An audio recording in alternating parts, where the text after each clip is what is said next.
Vamos ao Senhor em oração.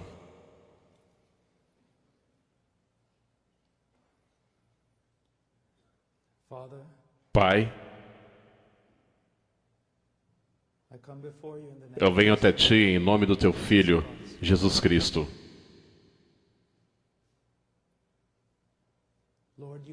Senhor, Tu sabes todas as coisas. Elas estão diante de Ti como um livro aberto.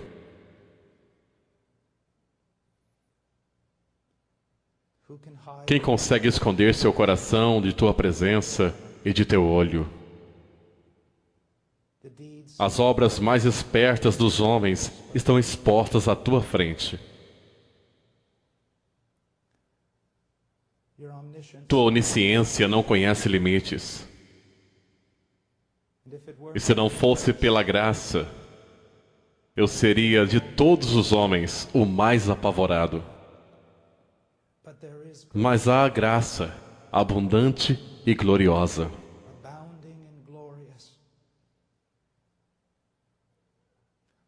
Derramada sobre o mais fraco dos homens e abundando para a Tua glória. Pai, eu Te louvo e Te adoro e agradeço por tudo que Tu és e tudo o que Tu tens feito. E não há ninguém como Tu, nos céus ou na terra ou debaixo da terra. Tu és Rei e não há nenhum outro. Tu és Salvador e não compartilhas esta glória com nenhum outro.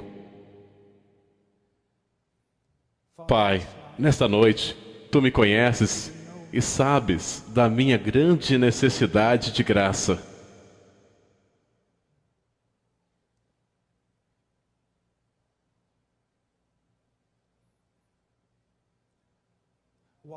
Por que estou aqui a não ser que Tu chamaste o mais fraco dentre os homens, o mais desprezível dentre os irmãos?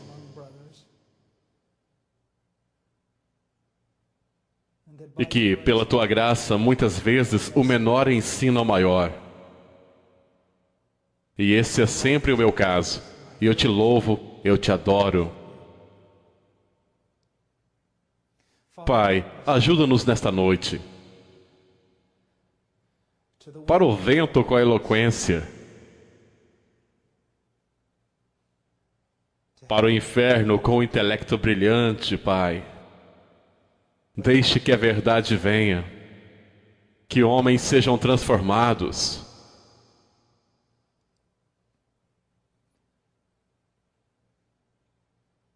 Que o estado da Tua igreja seja mais glorioso.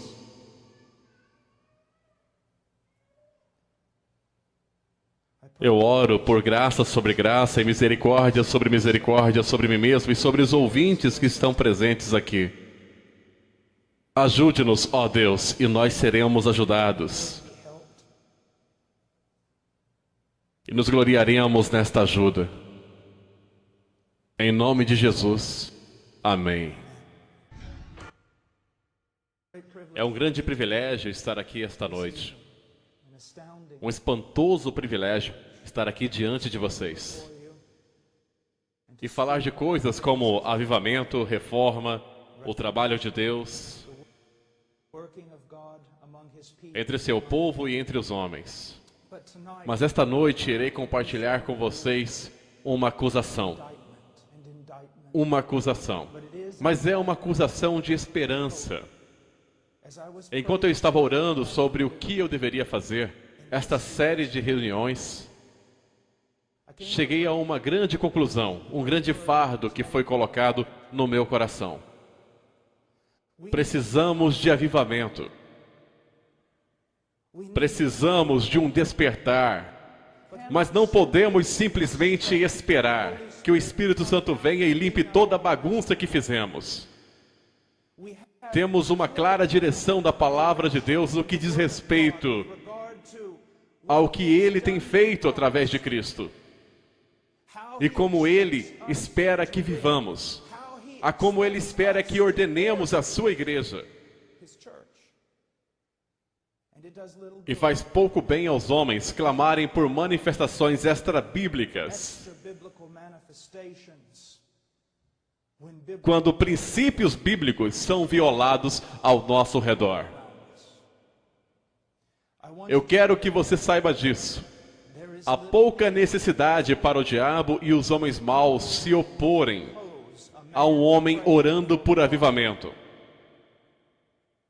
a não ser que ele também esteja trabalhando por reforma. Nós temos recebido verdade. E nós não podemos simplesmente fazer o que é certo aos nossos próprios olhos e depois esperar que o Espírito Santo venha e abençoe o nosso trabalho. Ao olharmos para o Antigo Testamento, vemos que Moisés recebeu muita detalhada explicação sobre como construir o templo.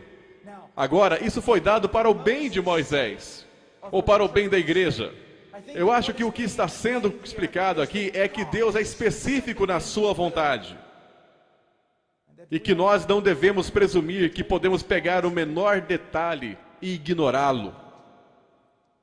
Agora, eu sei que sou um homem frágil. E sei que sou esbofeteado por muitas fraquezas. Mas tenho uma acusação. E eu não posso chamar de minha acusação, porque quem sou eu para acusar alguém? E não posso chamar de acusação de Deus, pois como posso presumir sobre seu nome, Senhor? Mas eu vou dizer isso. Quando eu olho para a igreja e a comparo com as Escrituras, eu vejo que há certas coisas que têm que mudar. E eu não sou Martim Lutero, isso não são as 95 teses pregadas na porta de Wittenberg. Mas este é um fardo em meu coração e eu devo partilhá-lo. Eu devo partilhá-lo. Agora deixe-me dizer isso. O que eu vou dizer irá irar algum de vocês. Mas permitam-me adverti-los. Pode ser verdade que você será capaz de me acusar de arrogância. Pode ser verdade que você não goste de como eu irei falar. Tenho sido muitas vezes arrogante, tenho sido muitas vezes falado a verdade de forma errada. Mas não permitam que isso seja uma desculpa para vocês. A questão é, o que estou dizendo é verdade? Mesmo sendo entregue através de um mensageiro defeituoso ou não, outros se alegrarão no que vocês estão ouvindo. E vocês vão querer dizer amém e talvez levantar suas armas. Mas não façam isso porque todos nós temos uma medida de culpa. E se você estiver atingindo algum estado espiritual, então eu diria o que meu irmão disse. O que você tem que não tenha recebido? E se o recebeu, por que se orgulha como se não tivesse recebido? Não seria melhor adorar a Deus em humildade? Se você é um jovem ministro, eu não quero que você pegue estas verdades e leve de volta e ataque a sua igreja sem amor. Eu faria uma sugestão. Veja se os joelhos estão sangrando antes de começar qualquer tipo de reforma. E se você é um ministro mais velho, servindo ao Senhor por muitos anos, eu te imploro para não ser arrogante. Um rei velho e tolo pode aprender com o mais fraco de seus servos. E também peço isso, tenha a coragem de mudar tudo.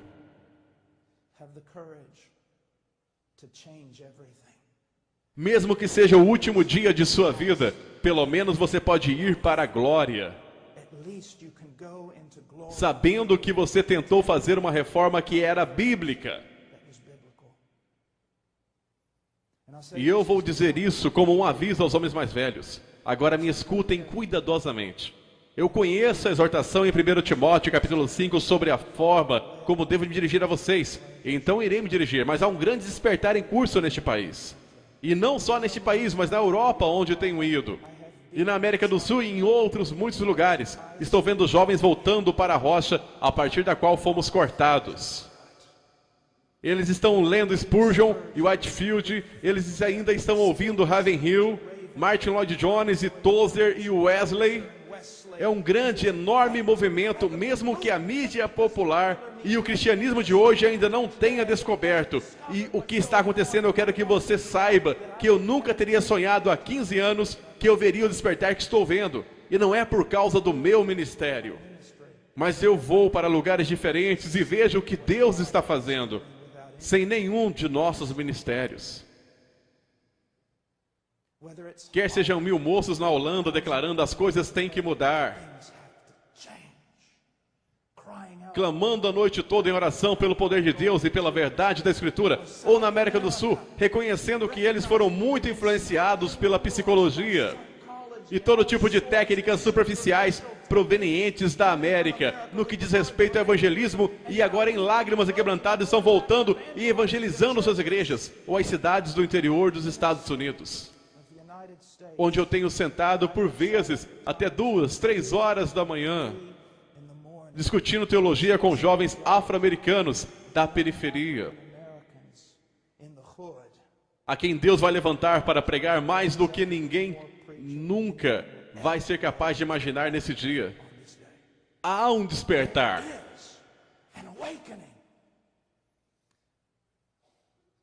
E vou dizer-lhes isso com ternura. A maioria dos homens com mais de 40 anos não tem sequer uma pista sobre isso.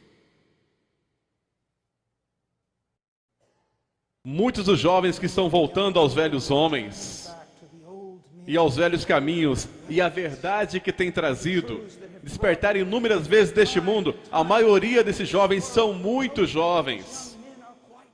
E eles vão para seus pastores, e eles vão para seus dirigentes e dizem: olhe para isso, o que temos descoberto, olha o que aconteceu no país de Gales, olha o que aconteceu na África, olhe para olhe para esse ensino, é absolutamente incrível. E a maioria deles irá desprezá-lo, ou irá dizer: isso não é nada diferente do que eu tenho pregado em 25 anos. Quando na verdade é completamente diferente do que eles têm pregado há 25 anos. E portanto, temos que ter muito, muito cuidado para compreender que Deus está fazendo uma obra. E aquele que começou a boa obra irá completá-la. Muitas pessoas têm a ideia de que vão orar em um avivamento. E outras pessoas dizem: avivamento virá se você orar ou não. Eu não estou em qualquer um desses campos. Mas eu sei disso. Quando eu vejo homens e mulheres e jovens em todo o mundo orando por um despertar, para mim isso é o primeiro fruto do avivamento. E eu posso contar com o fato de que aquele que deu os primeiros frutos trará a colheita inteira. Primeiro de tudo, a primeira acusação, uma negação prática da suficiência das Escrituras. Especialmente na minha denominação, uma negação prática da suficiência das Escrituras. 2 Timóteo 3,15 em diante diz: porque desde criança você conhece as sagradas letras, que são capazes de torná-lo sábio para a salvação mediante a fé em Cristo Jesus. Toda a Escritura é inspirada por Deus e útil para o ensino, para a repreensão, para a correção e para a instrução em justiça, para que o homem de Deus seja apto e plenamente preparado para toda boa obra. Ao longo das últimas décadas, tem ocorrido uma grande batalha no que diz respeito à inspiração das Escrituras. Agora, talvez alguns de vocês não participem dessa batalha, porém muitos de nós, de denominações liberais, certamente temos uma batalha pela Bíblia. Contudo, quando vocês, como povo, chegarem a crer que a Bíblia é inspirada, vocês terão lutado apenas metade da batalha. Porque a questão não é meramente se a Bíblia é inspirada, se ela é inerrante. A grande pergunta que segue deve ser respondida é: a Bíblia é suficiente? Ou será que temos que trazer todos os chamados estudos das ciências sociais e culturais a fim de saber como funciona uma igreja? Essa é uma questão importante. Ciências sociais, em minha opinião, têm tomado precedência sobre a palavra de Deus de tal forma que a maioria de nós nem consegue perceber. Elas penetram de tal forma em nossa igreja, em nosso evangelismo e em nossa missiologia, que você dificilmente pode chamar o que estamos fazendo de cristão. Psicologia, antropologia, sociologia se tornaram influências primárias na igreja.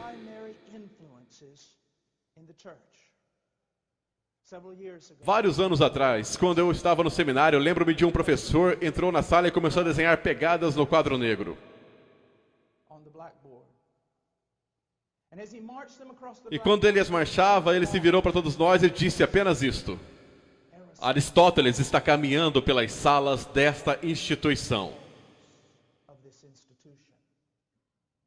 Cuidado, pois eu escuto suas pegadas mais claramente do que as do apóstolo Paulo e da equipe de homens inspirados que estava com ele, e até mesmo do que as do próprio Senhor Jesus Cristo. Nós chegamos a acreditar que um homem de Deus pode lidar com determinadas pequenas áreas da vida da igreja. Mas quando as coisas apertam, temos que ir para os peritos das áreas sociais. Isso é uma absoluta mentira. Diz aqui nas Escrituras que o homem de Deus seja preparado, adequado, equipado para toda boa obra. O que Jerusalém tem a ver com Roma? É o que nós temos a ver com todas essas modernas ciências sociais que foram criadas justamente como um protesto contra a palavra de Deus.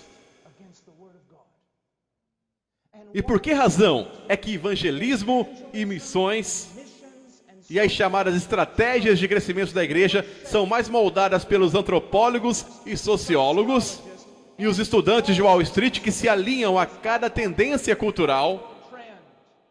Todas as atividades em nossa igreja devem estar fundamentadas na palavra de Deus. Todas as atividades em missões devem estar fundamentadas na palavra de Deus. A nossa atividade missionária, a nossa atividade eclesiástica, tudo o que fazemos deve fluir de teólogos e exegetas. O homem que abre a sua Bíblia e tem apenas uma pergunta: qual é a tua vontade, ó Deus? Nós não devemos enviar questionário para as pessoas carnais para descobrir que tipo de igreja eles querem frequentar. A igreja deveria ser sensível ao que busca, mas a igreja deve reconhecer que só existe apenas um homem, seu nome é Deus. E se você quiser ser amigável com alguém, se você quiser acomodar alguém, acomode ele e a glória dele. Mesmo que você seja rejeitado por todas as outras pessoas, nós não somos chamados para construir impérios. Nós não somos chamados para sermos pacíficos. Somos chamados para glorificar a Deus. E se você quer que a igreja seja algo diferente do que um povo peculiar, então você quer alguma coisa que Deus não quer. Eu quero que vocês escutem só por um momento Isaías capítulo 8. Ouçam o que ele diz. Quando vos disserem, consultai os necromantes e os adivinhos que chiureiam e murmuram. Esta é uma definição perfeita. Ou pelo menos uma ilustração das ciências sociais e os gurus das estratégias de crescimento para a igreja e todo o resto, porque a cada 2 ou 3 anos todas as suas principais teorias mudam. Não apenas sobre o que é um homem ou como você o conserta, mas também o que é uma igreja e como você faz para ela crescer. E a cada 2 ou 3 anos há uma outra novidade que vem daquilo que pode se fazer da sua igreja super aos olhos do mundo. Recentemente, um dos maiores e mais conhecidos especialistas nas estratégias de crescimento da igreja disse que ele descobriu que ele estava completamente errado em toda a sua teoria. Mas em vez dele voltar às escrituras, de joelhos, quebrantado e chorando, ele sai para encontrar uma outra teoria. Eles não dão qualquer palavra certa. Diz aqui em Isaías: acaso não consultará o povo ao seu Deus? A favor dos vivos se consultarão os mortos? Devemos nós, como homens da igreja, como pregadores, como pastores, como cristãos, ir lá fora e consultar os mortos espiritualmente, em nome de todos aqueles que o Espírito Santo vivificou? Absolutamente não. Absolutamente não. A segunda acusação: um desconhecimento de Deus. Às vezes me perguntam: irmão Paul, por favor, venha e faça uma série semanal sobre os atributos de Deus. Eu muitas vezes tenho que dizer isso. Bem, irmão, você já pensou muito bem antes de me chamar? E ele disse, o que quer dizer com isso? Bem, é bastante controverso o tema que você está colocando, que você está me dando para ensinar a igreja. Eles dizem, como assim é controverso? Estamos falando de Deus, nós somos cristãos, essa é uma igreja. Como assim é controverso? E eu disse, querido pastor, me ouça. Quando eu começar instruindo o seu povo sobre a justiça de Deus, a soberania de Deus, a ira de Deus, a supremacia de Deus, a glória de Deus, você irá ter alguns de seus melhores membros e mais antigos da igreja se levantando e dizendo alguma coisa do tipo, esse não é meu Deus, eu nunca poderia amar um Deus como este, porque eles têm um Deus que eles fizeram com sua própria mente, e eles amam o que eles fizeram. Jeremias 9, 23 ao 24. Assim diz o Senhor, não se glorie o sábio em sua sabedoria, nem o forte em sua força, nem o rico em sua riqueza, mas quem se gloriar, glorie-se nisto, em compreender-me e conhecer-me. Salmo 50. Você pensa que eu sou como você? Mas agora eu o acusarei diretamente, sem omitir coisa alguma. Considerem isto, vocês que se esqueceram do seu Deus, caso contrário, sem que ninguém os livre. Agora, qual é o problema aqui? Há uma falta de conhecimento de Deus. Muitos de vocês talvez pensem, falar sobre os atributos de Deus e teologia e tudo, coisas altas de torres de marfim, que não tem aplicação prática. Ouça você mesmo. Dizendo que o conhecimento de Deus não tem aplicação prática. Você sabe por que todas as suas livrarias cristãs estão cheias de autoajuda? 5 maneiras de fazer isso, 6 maneiras de ser piedoso e 10 maneiras para não cair? Porque as pessoas não conhecem a Deus. É por isso que elas precisam de toda sorte de pequenos dispositivos triviais da carne para mantê-los andando como ovelhas devem andar. 1 Coríntios 15, 34. Recuperem o bom senso e parem de pecar, pois alguns há que não têm conhecimento de Deus. Digo isso para a vergonha de vocês. Por que há um pecar desenfreado mesmo entre o povo de Deus? A falta de conhecimento de Deus. De Deus. Agora deixe-me fazer-lhe uma pergunta. Quando foi a última vez que você assistiu uma conferência sobre os atributos de Deus? Quando foi a última vez que você, como um pastor, ensinou por todo um ano sobre quem é Deus? Quanto de todo o ensinamento que se passa na América toda a semana tem alguma coisa a ver com quem é Deus? E ainda ficam abismados. Não é tão fácil ir com o fluxo, bastando seguir todo mundo e então um dia você ouve algo parecido com isto e de repente você diz, eu não posso sequer lembrar quando alguém me ensinou sobre os atributos de Deus. Não é de admirar que somos um povo como nós somos. Para conhecê-lo, tudo é sobre isso. Essa é a vida eterna. E a vida eterna não começa quando você passa através dos portais da glória. A vida eterna começa com a conversão. A vida eterna consiste em conhecê-lo. Você sinceramente acha que você vai estar emocionado em se balançar nos portões de pérolas e caminhar em ruas de ouro por toda uma eternidade? A razão por que você não vai perder a cabeça na eternidade é isso. Há um ali que é infinito em glória. E você irá passar uma eternidade de eternidade buscando-o. E você nunca vai ter seus braços sequer nos pés da montanha dele. Comece agora. Tantas coisas diferentes que vocês querem saber e fazer. E todos os livros. Pegue um livro sobre Deus. Uma Bíblia. E a estude para conhecê-lo. Para conhecê-lo. Domingo de manhã, por causa de tudo isso, eu quero dizer-lhes que seria melhor não ter sequer um domingo de manhã.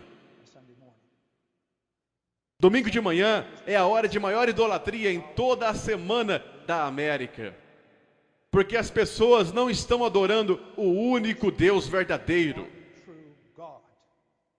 A grande maioria, pelo menos, mas adoram a um Deus formado a partir dos seus próprios corações, por sua própria carne, artifícios satânicos e inteligência mundana. Eles têm feito um Deus como eles próprios, e ele parece mais com o Papai Noel do que com Jeová. Não pode haver temor de Deus entre nós, porque não há conhecimento de Deus entre nós. Glória a Deus. A terceira acusação: uma falha ao falar da depravação do homem. Quando eu olho para o livro de Romanos, que é um dos meus livros preferidos da Bíblia, ele não é uma teologia sistemática, mas se você pudesse dizer que qualquer livro da Bíblia foi teologia sistemática, o livro de Romanos seria o mais próximo. Não é surpreendente que Paulo gasta os 3 primeiros capítulos do livro procurando fazer alguma coisa? Levar todos os homens à condenação. Levar todos os homens à condenação. Mas não é que a condenação seja o bem supremo de sua teologia.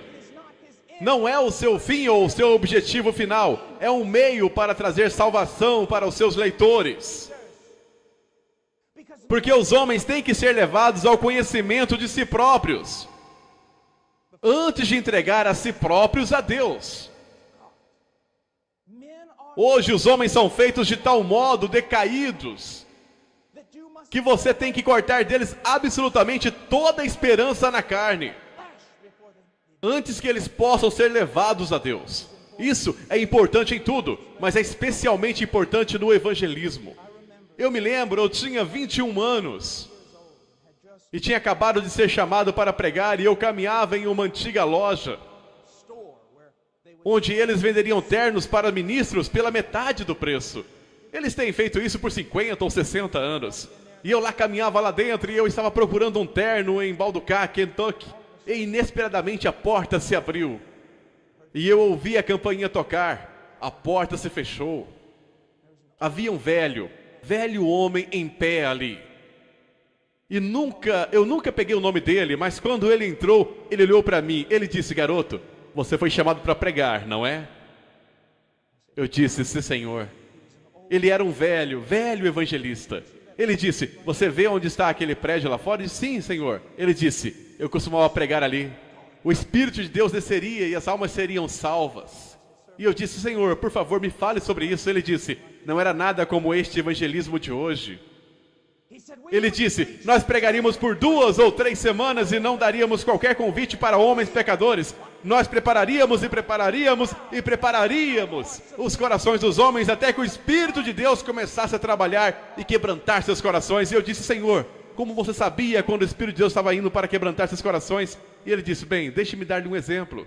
Ele disse: muitas décadas atrás eu entrei nessa loja para comprar um terno. Alguém tinha me dado $30 e me disse: pregador, vá comprar um terno para você amanhã. E quando eu atravessei a porta, um jovem balconista que cuidava da loja voltou-se e olhou para mim, e quando ele olhou para mim, ele caiu no chão e clamou: quem pode salvar um ímpio como eu? E eu sabia que o Espírito de Deus tinha caído sobre aquele lugar. Hoje em dia nós simplesmente entramos e conversamos e damos 3 perguntas exploratórias e perguntamos se eles querem fazer uma oração pedindo para Jesus entrar em seus corações, e fazemos 2 vezes mais filhos do diabo, que nunca mais voltarão a serem abertos ao Evangelho por causa da mentira religiosa que nós, como evangélicos, temos vomitado de nossas bocas. Vou dizer algo que Leonard Ravenhill costumava dizer: agora você entende porque eu prego em vários lugares uma vez, mas essa é a verdade. Quando lidamos com o pecado superficialmente, em primeiro lugar, estamos lutando contra o Espírito Santo. Quando ele vier, convencerá o mundo do pecado. Há muitos pregadores populares hoje que estão mais preocupados em lhes dar sua melhor vida agora do que na eternidade. Eles se orgulham sobre o fato de eles não mencionarem o pecado em sua pregação.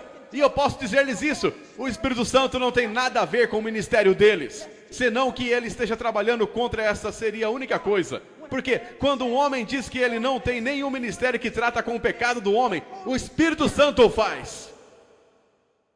É o ministério primário do Espírito Santo, entrar e convencer o mundo do pecado. E assim, saibam disso, quando você não trata especificamente, apaixonadamente, amorosamente com o homem e seu estado depravado, o Espírito Santo não está em nenhuma parte perto de você. Ademais, nós somos enganadores quando lidamos de modo superficial com o mal dos homens. Como pastores dos dias de Jeremias, eles tratam da ferida do meu povo como se não fosse grave. Paz, paz, dizem, quando não há paz alguma. Nós não somos apenas enganadores, mas somos imorais. Como um médico que nega o seu juramento hipocrático, pois ele não dá mais notícias a alguém porque acha que a pessoa se rebelará contra ele. Ficará zangado com ele, ficará triste. E portanto ele não diz a eles a notícia mais necessária para salvar suas vidas. Eu ouço os pregadores de hoje, eles dizem, não. Você não entende, irmão Paul. Nós não somos como as pessoas do tempo de John ou Charles Wesley. Nós não somos como a cultura que Whitefield se dirigiu ou Edwards. Nós somos tão robustos como eles são. Nós estamos quebrados. Nossa quarta acusação. Uma ignorância do Evangelho de Jesus Cristo. E eu quero submeter você essa noite a que esse país não é endurecido ao Evangelho. É ignorante do Evangelho, porque a maioria dos seus pastores o é. E deixe-me repetir isso. O problema deste país não são os políticos liberais. A raiz do socialismo, Hollywood ou qualquer outra coisa. Assim chamado, o pastor evangélico de nosso país e o pregador de nossos dias, o evangelista de nossos dias. É aí que o problema deve ser encontrado. Nós não conhecemos o Evangelho. Nós pregamos o glorioso Evangelho de nosso bendito Deus e o reduzimos a 4 leis espirituais e 5 coisas que Deus quer que você saiba, com uma pequena e supersticiosa oração no final, que se alguém repetisse depois de nós com bastante sinceridade, nós o declaramos de forma papal, nascida de novo. Nós trocamos regeneração por decisionismo. Em primeiro lugar, eu estou pasmo depois de eu falar sobre o que eu vou falar por alguns poucos minutos com quantos crentes devotos há 30 ou 40 anos andando na fé virão a mim com lágrimas dizendo: irmão Paul, eu nunca ouvi isso antes em minha vida. Entretanto, essa é a doutrina histórica de redenção, de propiciação. Veja, quando você falar sobre o Evangelho, meu querido amigo, o faça claramente. O Evangelho começa com a natureza de Deus e vai para a natureza do homem e a queda deste.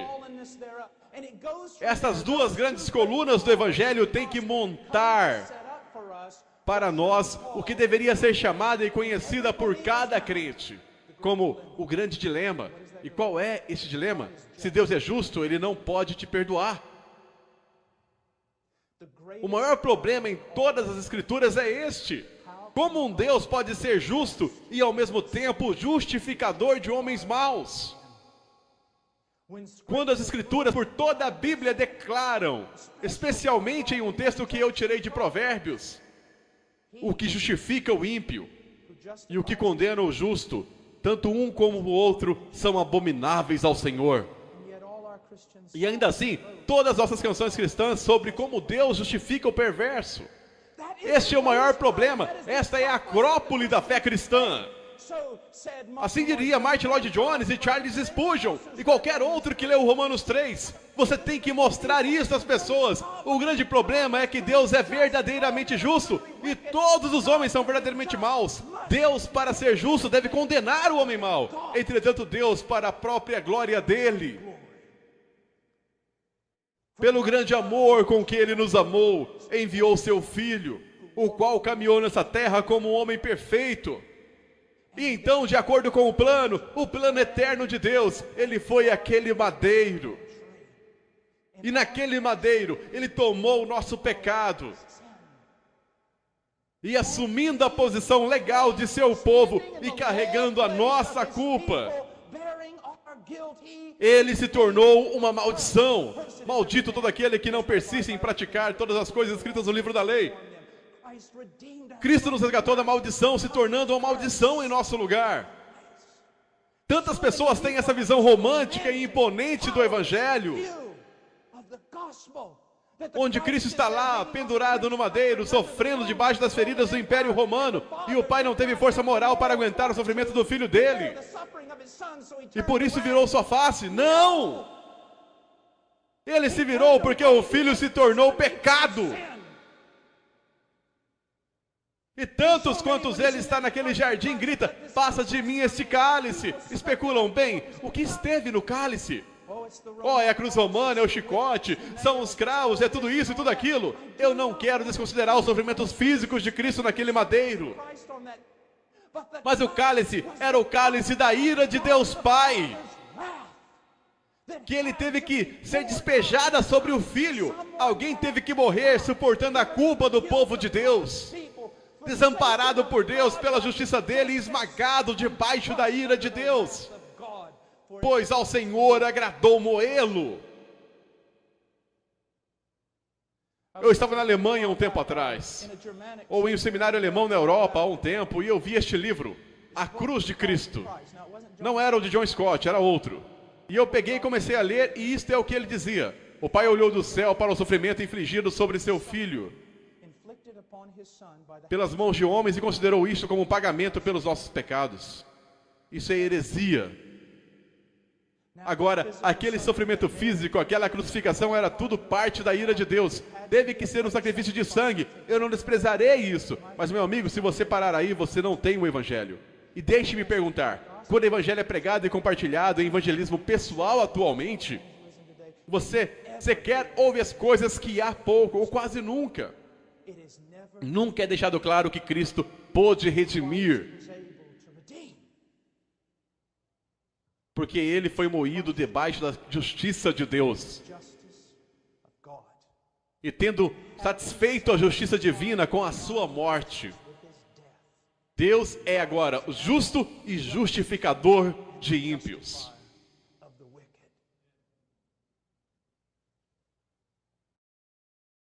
Redução de evangelho.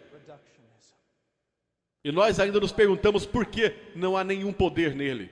Nós nos perguntamos por que, o que aconteceu, e eu irei te falar, quando você deixa de lado o evangelho, e não há mais nenhum poder em sua suposta mensagem do evangelho, você então tem que recorrer a todos aqueles pequenos truques de mercado, que são tão proeminentes usados nos dias de hoje para converter os homens. E nós todos conhecemos a maioria deles. Todos eles não funcionam. Meu querido amigo, deixe-me dizer isso. Vários anos atrás, quando eu estava me formando e tive que tornar uma decisão de iria fazer ou não meu PhD, Deus, a fim de salvar a minha vida espiritual, me enviou para o meio das selvas do Peru, o mais longe possível de todo mundo acadêmico que eu poderia ficar. E lá eu comecei a perceber algo. Como disse Spurgeon, maiores homens com mentes maiores que a minha se aproximaram dessa doutrina de segunda vinda, mas em vão, é uma grande e poderosa doutrina. Ele disse, eu me fixarei nisso. Buscar compreender algo sobre Jesus Cristo e Ele crucificado. Deixe-me falar isso. Eu fico tão bravo.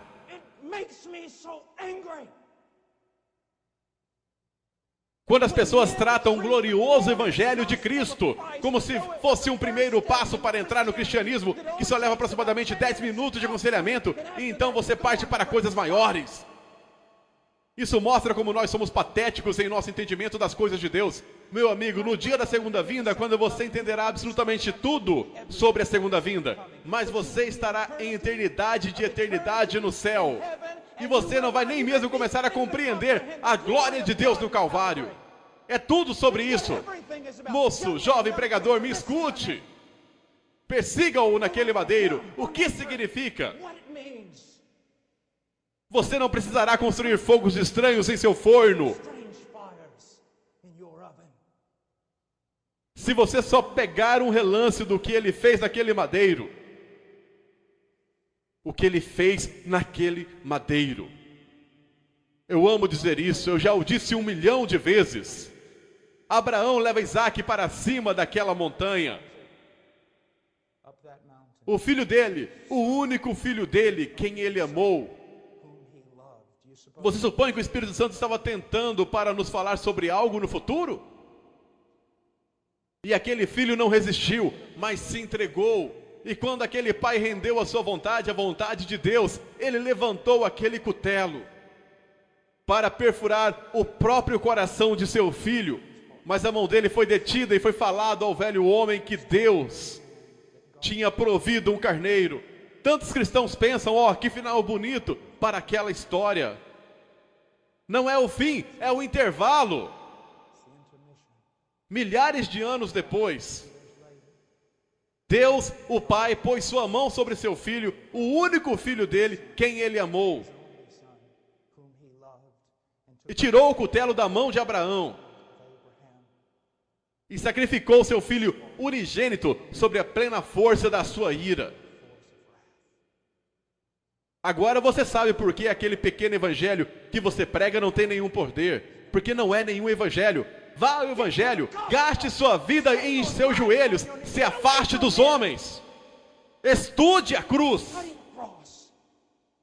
A quinta acusação. Uma ignorância da doutrina da regeneração.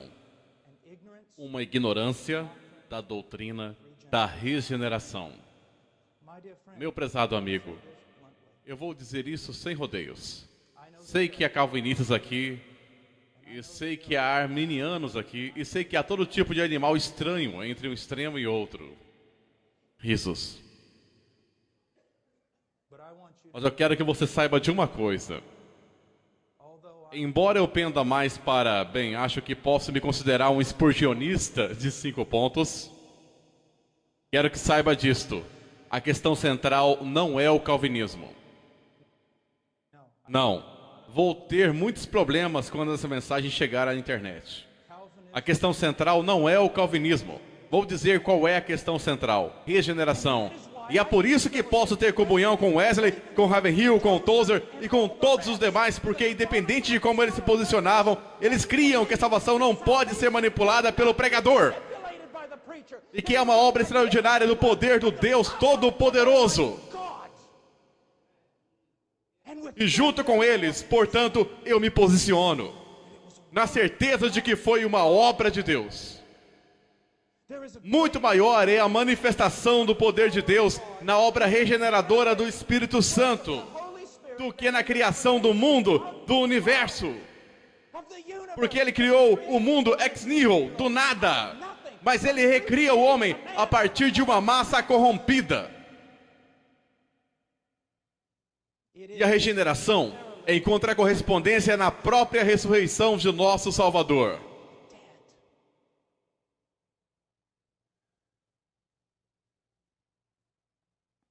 Se você é um pregador, entendo que quanto à pregação haja mestres e pregadores e expositores e isso e aquilo, e todos são muito necessários para a saúde da igreja. Mas você precisa entender uma coisa. Quando o velho G. Campbell Morgan, há relatos disso, quando ele ia subir na torre majestosa para pregar, citava para si mesmo: como ovelha para o matadouro, como cordeiro mudo diante do tosqueador. Atos 8:32. Ele sabia que sem uma manifestação magnífica da obra regeneradora do Espírito Santo, tudo o que ele dissesse seria morte. É o Espírito que dá a vida. E nesse sentido, todos nós que proclamamos sua palavra, devemos proclamá-la como profetas. O que eu quero dizer com isso? Somos sempre Ezequiel diante daquele vale de ossos secos. E como eles estão secos, e então saímos e o que fazemos? Profetizamos. Dissemos: ouça a palavra do Senhor. E sabemos que o sopro de Deus deve soprar nesses mortos. Caso contrário, não ressurgirão. Aí você tiver plenamente captado isso no mais íntimo do seu ser, não vai mais se entregar à manipulação que tantas vezes é feita em nome do evangelismo nesse país. Você proclamará a palavra de Deus. proclamará doutrina da regeneração. Observe os irmãos Wesley. Observe por um instante o que eles tinham, meu querido Whitefield. E o que foi que enfrentaram? Todos naquela época se consideravam cristãos, completamente cristãos. Por quê? Bem, todos tinham sido batizados na infância, e isso ingressaram à aliança. Foram confirmados, viviam como diabos. A regeneração foi assim trocada por um tipo de credulismo, que recebeu a autoridade dos líderes religiosos da época.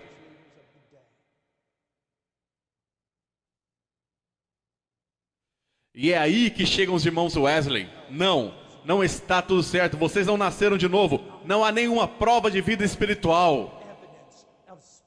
Examinem-se, provem a si mesmos para ver se estão na fé. Certifique-se de que o seu chamado e de sua eleição. Você precisa nascer de novo. Aqui nos Estados Unidos, por causa dos últimos anos e das últimas décadas de evangelismo, a ideia de ser nascido de novo foi totalmente perdida. Tudo o que significa é que uma vez numa cruzada você tomou uma decisão e acha que foi com sinceridade. Mas não há nenhuma prova de sua obra sobrenatural, de recriação do Espírito Santo em sua vida. Se alguém, não se alguns, se alguém está em Cristo, nova criatura é. E agora, o mesmo acontece hoje. O que está diante de nós hoje? Eu vou te dizer o que está. Não é, na maioria das vezes, necessariamente a questão do batismo infantil.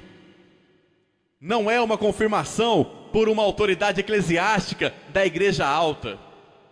O que está diante de nós é a oração do pecador para aceitar Jesus. Eu estou aqui para te dizer, se há uma coisa contra a qual eu decidi declarar guerra, é essa oração. Você dirá, mas irmão Paulo, sim, da mesma forma, em minha opinião, que o batismo infantil foi o bezerro de ouro da reforma. Hoje, para os batistas e para os evangélicos conservadores e para todos, vou dizer a você que a oração do pecador enviou mais gente para o inferno do que qualquer outra coisa na face da terra. Aí você pergunta, como você pode declarar uma coisa dessas? Abra a Bíblia aqui para mim e me prove. Eu adoraria que você pudesse se levantar e mostrar onde alguém evangelizou dessa forma. As Escrituras não afirmam que Jesus Cristo veio até a nação de Israel e disse: o tempo se cumpriu, o reino está próximo. Agora quem gostaria de me convidar para entrar em seu coração? Eu estou vendo uma mão ali. Não é isso que a Bíblia diz. Jesus disse, arrependam-se e creiam no Evangelho. Ora, os homens de hoje estão confiando no fato de que pelo menos uma única vez na vida fizeram a oração do pecador e então lhe disseram que estavam salvos porque foram suficientemente sinceros. E assim na experiência de salvação deles, você pode se perguntar, você é salvo? Eles não dizem sim, porque estou confiando em Jesus. E porque há provas poderosas que me dão segurança de ter nascido de novo. Não, eles dizem, sim, uma vez em minha vida fiz uma oração. E vivem como diabos. Mas fizeram uma oração. E alguns deles, fiquei sabendo de um evangelista que estava insistindo com o homem para que fizesse a tal oração. Por fim o homem ficou tão sem graça que o evangelista disse, bem, eu vou orar por você e se você desejar dizer a Deus, aperte a minha mão. Contemple o poder de Deus. Decisionismo, a idolatria do decisionismo. Os homens acham que vão para o céu pelo fato deles terem julgado a sinceridade de suas próprias decisões.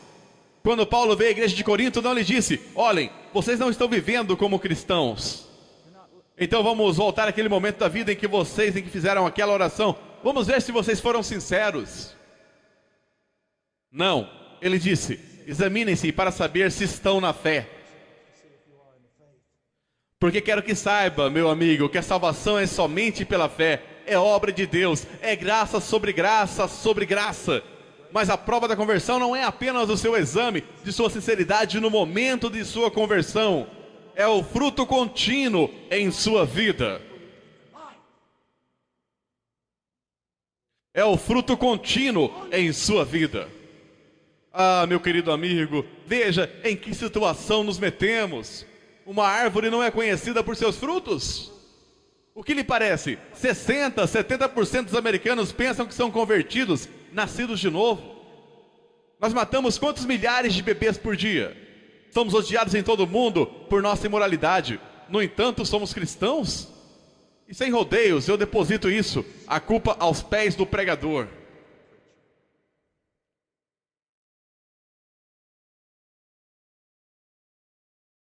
A sexta acusação, um apelo evangelístico sem fundamento bíblico.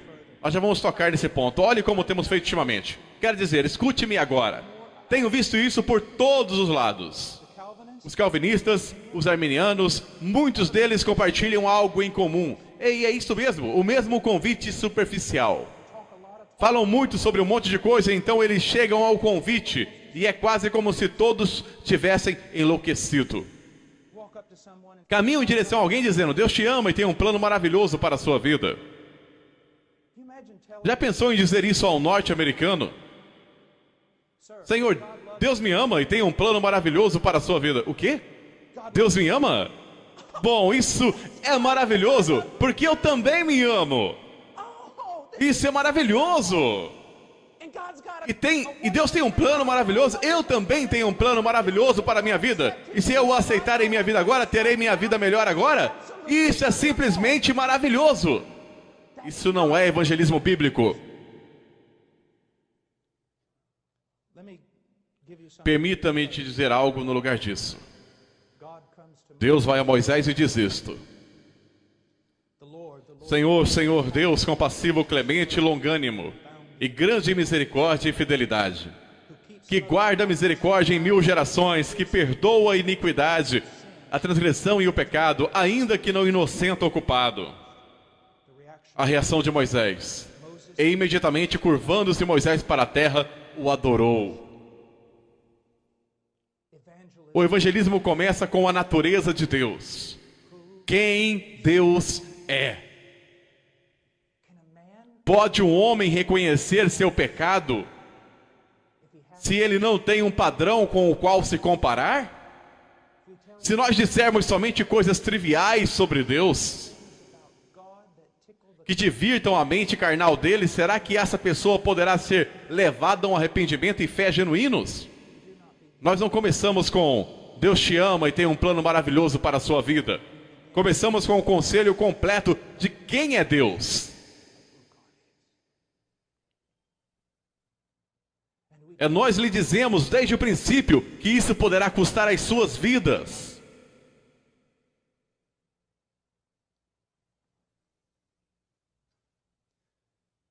Depois disso, temos algumas perguntas exploratórias. Ei, você sabe o que é um pecador, não? Há alguns anos, minha mãe morreu de câncer. E como se o doutor entrasse e disse, ei, Barbie, você sabe que tem câncer, não é? Nós tratamos o pecado tão superficialmente, sem agravos, nada solene.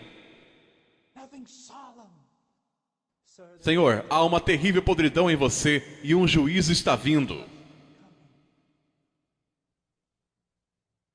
Porque se só dissermos a um homem, Senhor, você sabe o que é um pecador? Vão e perguntem ao diabo se ele sabe o que é um pecador. Bom, sim, eu sou, e muito bom nisso. Ou muito mal, dependendo do que você vê. Mas sim, eu sei que sou pecador. A pergunta não é, você sabe que é pecador? A pergunta é, o Espírito Santo está operando através da pregação do Evangelho de tal maneira em seu coração que uma mudança está sendo feita, de maneira que o pecado que uma vez você amava, agora você odeia, e o pecado que uma vez você desejava abraçar, agora você foge dele, como se estivesse fugindo de um dragão? E depois a pergunta, você quer ir para o céu? Esta é a questão pela qual eu não permitiria que meus filhos fossem a 98% das escolas dominicais e aos acampamentos bíblicos de verão em igrejas evangélicas, porque alguma pessoa bem intencionada se levantará e dirá, Jesus não é maravilhoso? Depois de ter mostrado o filme de Jesus, sim. Quantos de vocês, pequenas crianças, amam Jesus? Eu. Quem quer aceitar Jesus no seu coraçãozinho? Eu. E depois eles são batizados. E eles caminham um pouco porque eles foram criados em uma cultura cristã. Ou algum tipo de cultura igreja. E então, quando eles completam 15, 16 anos e quando eles têm a força de vontade, eles começam a quebrar os laços. Eles começam a viver em perversidade. Então nós vamos atrás deles dizendo, Vocês são cristãos, vocês só não estão. Parem de se desviar. Ao invés de ir a eles biblicamente e dizer isto, você fez uma profissão de fé em Cristo. Ou professou até no batismo. Mas agora parece que você se afastou dele. Examine-se, prove-se. Há pouca evidência de uma conversão verdadeira em você. E então, quando eles têm 24, 25 anos, depois da universidade, talvez 30, eles voltam à igreja e eles dedicam suas vidas e se unem ao grupo com essa moralidade pseudo-cristã que caracteriza os igrejeiros da América. E ao final eles escutam isso. Nunca vos conheci, apartai-vos de mim os que praticais a iniquidade. Você diz, irmão Paul, você está tão nervoso, não tem o direito de estar? Alguém deve estar clamando por avivamento. Mas nós temos nossas fundações eretas. Que avivamento viesse, endireitasse nossas fundações. Mas não deveríamos, enquanto temos os olhos e ouvidos abertos e temos a palavra na nossa frente, corrigir essas coisas. Você gostaria de ir para o céu? Meus queridos amigos, todos querem ir para o céu. Eles só não querem que Deus esteja lá quando chegarem. A pergunta não é se você quer ir ao céu. A pergunta é, você quer a Deus? Você tem deixado de ser um inimigo de Deus? Cristo tem se tornado precioso para você? Você o deseja? É disso que se trata. A teoria política, meus queridos amigos, todos desejam ir para o céu. Mas os homens são inimigos de Deus. Então a pergunta não é se você quer ir a um lugar especial aonde não sofrerá. A pergunta é, você o quer? Cristo se tornou precioso para você?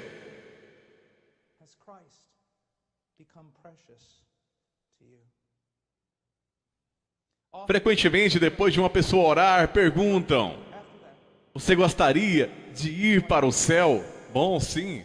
Então você gostaria de orar e pedir que Jesus entre no seu coração? Agora, há pessoas que foram salvas utilizando essa metodologia. Mas não é graças a ela, mas sim apesar dela. Senhor, você deseja a Cristo? Você vê seu pecado? Oh, sim, sim, eu vejo o meu pecado. Senhor, vejamos alguns versículos da Bíblia que falam sobre o que o arrependimento lhe se parece. O Espírito testemunhando que isso está acontecendo em sua vida. Você vê quebrantamento, vê a desintegração de tudo pelo que tem lutado em sua vida. E agora sua mente está cheia de novos pensamentos sobre Deus, e novos desejos, e novas esperanças. Sim, eu vejo. Senhor, isso pode ser os primeiros frutos do arrependimento. Agora entregue a sua vida a Cristo. Confie nele. Confie nele, confie em Cristo. Agora me escute. Você tem autoridade para falar do Evangelho às pessoas. Você tem autoridade de lhes dizer como é. Você tem autoridade para abordar princípios bíblicos sobre a certeza da salvação. Você não tem autoridade para lhe dizer que são salvos. Esta é uma obra do Espírito Santo de Deus. Mas quando você os conduzem por aquela oração, você convidou Jesus para entrar no seu coração? Sim. Você foi sincero? Sim. Você acha que ele te salvou? Não sei. Claro que ele salvou, porque você foi sincero. Ele prometeu que se você o convidasse, ele entraria. Logo você está salvo. E ele sai da igreja depois de 5 minutos de aconselhamento. E o evangelista vai comer no restaurante e a pessoa está perdida.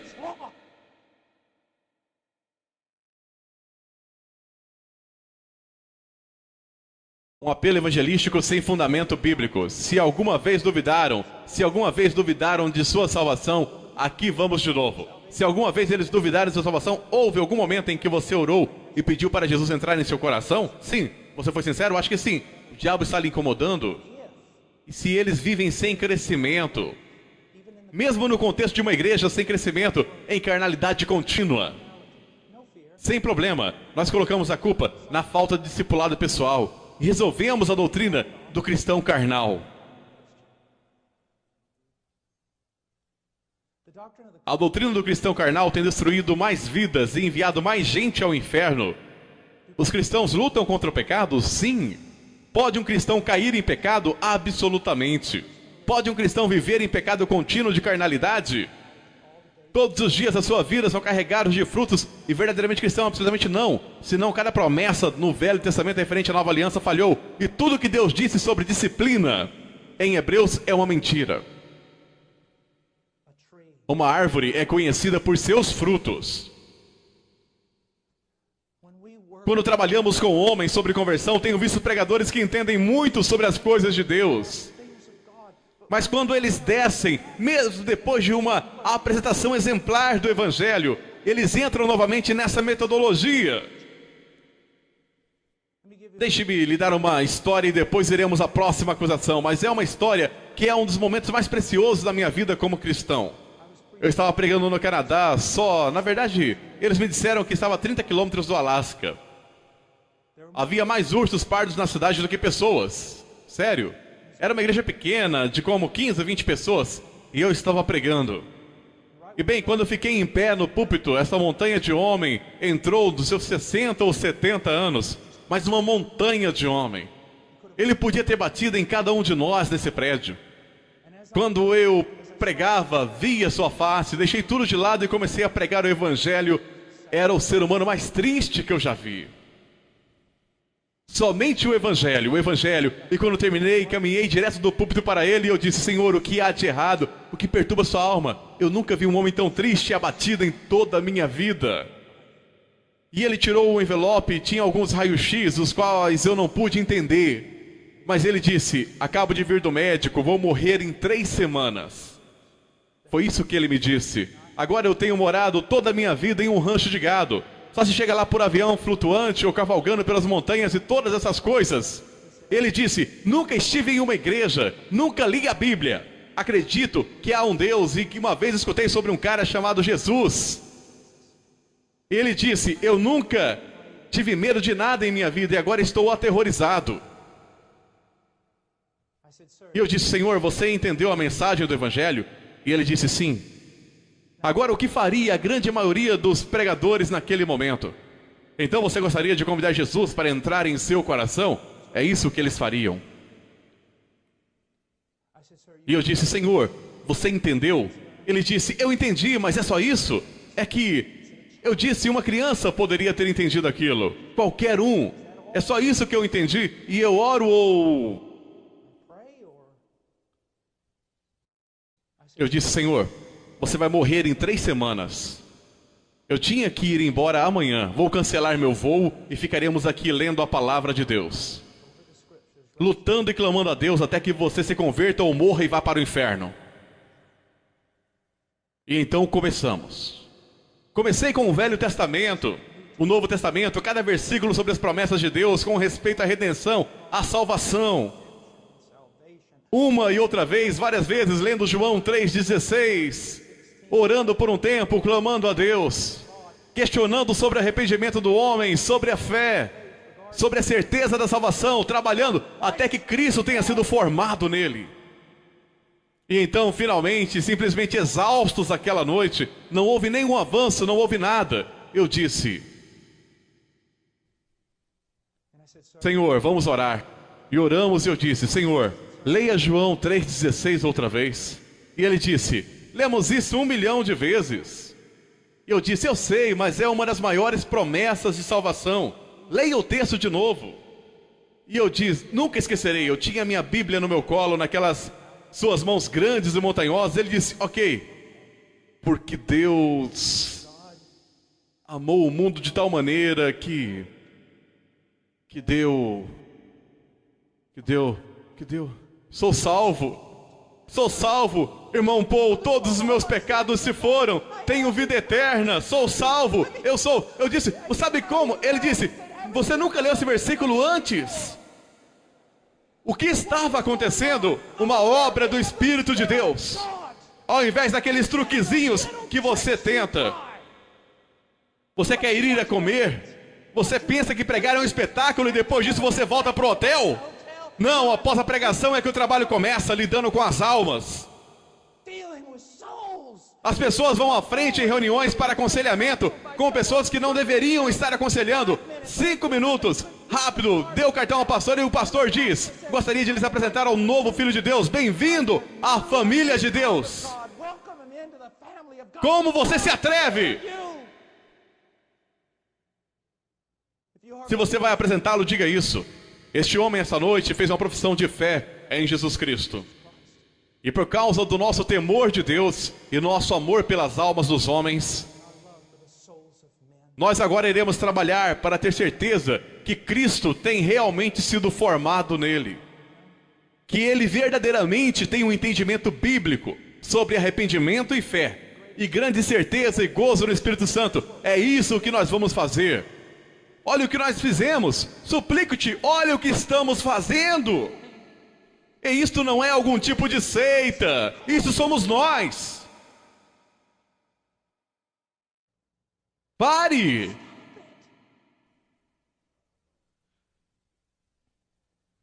Pare!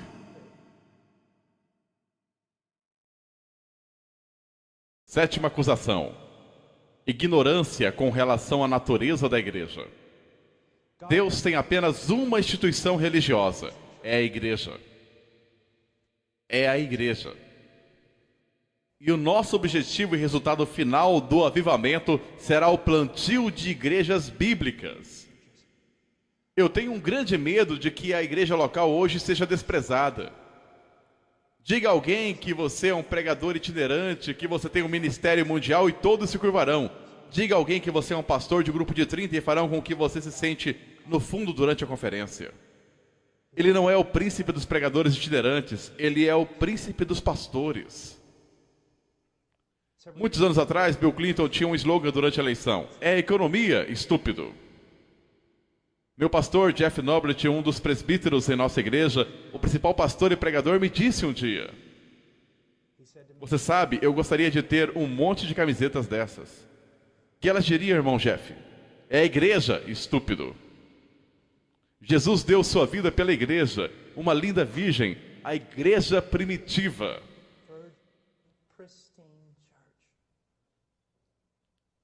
Se você quer dar a sua vida por algo no ministério, dê à igreja, a uma igreja, a um corpo de crentes, a uma congregação local. Isso é a igreja.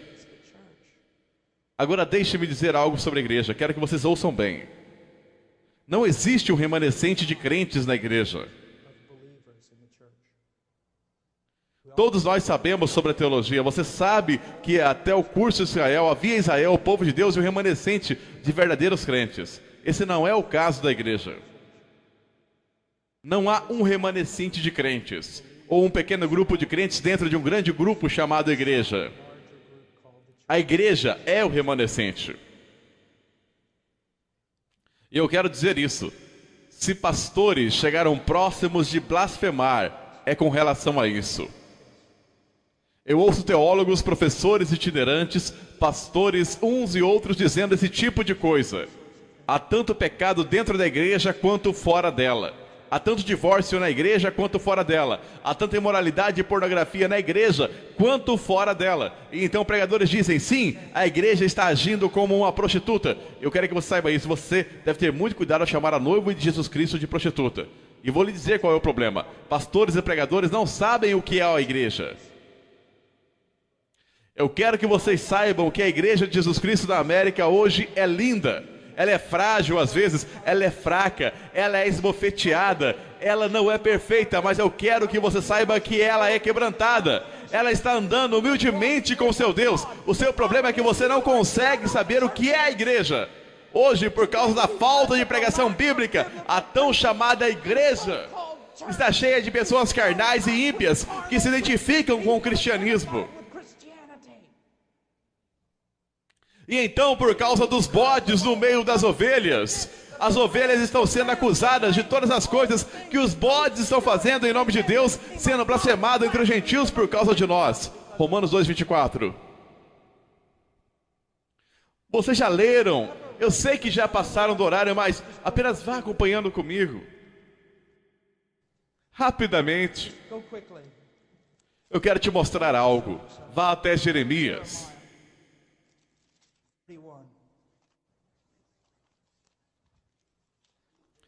Jeremias 31. 31, Jeremias. Eis que os dias vêm, diz o Senhor, em que farei uma nova aliança com a casa de Israel e com a casa de Judá. Agora eu não quero tirar nada do povo chamado Israel. Mas esse texto também é aplicado à igreja, entenda isso. Eu não quero entrar em batalhas na escatologia, mas na Bíblia, no Novo Testamento, no livro de Hebreus, é aplicado ao povo de Deus. não conforme a aliança que fiz com seus pais no dia em que os tomei pela mão para os tirar da terra do Egito. Eu ouço pregadores dizendo todo o tempo: bem, quando você olhar para trás, vê Israel, você vê um monte de ímpios e idólatras, e no meio deles havia um pequeno remanescente de verdadeiros crentes. Isso é verdade, mas não aplique isso à igreja do Novo Testamento. Porque ele diz: eu irei fazer algo diferente, não como a aliança que eu fiz com os pais deles, no dia em que eu os tirei da minha mão da terra do Egito. Minha aliança, embora eu tenha sido um marido para eles, mas esta é a aliança que farei com a casa de Israel depois desses dias, declara o Senhor. Eu colocarei a minha lei dentro deles.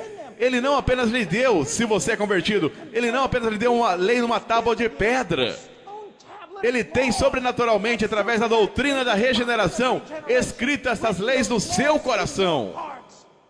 É porque ele fez isso, eu serei seu Deus e eles serão meus povo. E veja o que diz: não ensinarás cada um ao seu próximo, nem cada um ao seu irmão, dizendo: conhece o Senhor, porque todos me conhecerão, desde o menor até o maior deles, diz o Senhor. Pois perdoarei as suas iniquidades e dos seus pecados jamais me lembrarei. Novamente, a doutrina da regeneração. Deus está fazendo algo novo nesses últimos 2000 anos. Nós não temos muitas igrejas na América. Temos um monte de prédios de tijolo realmente bonitos, com gramados finamente podados.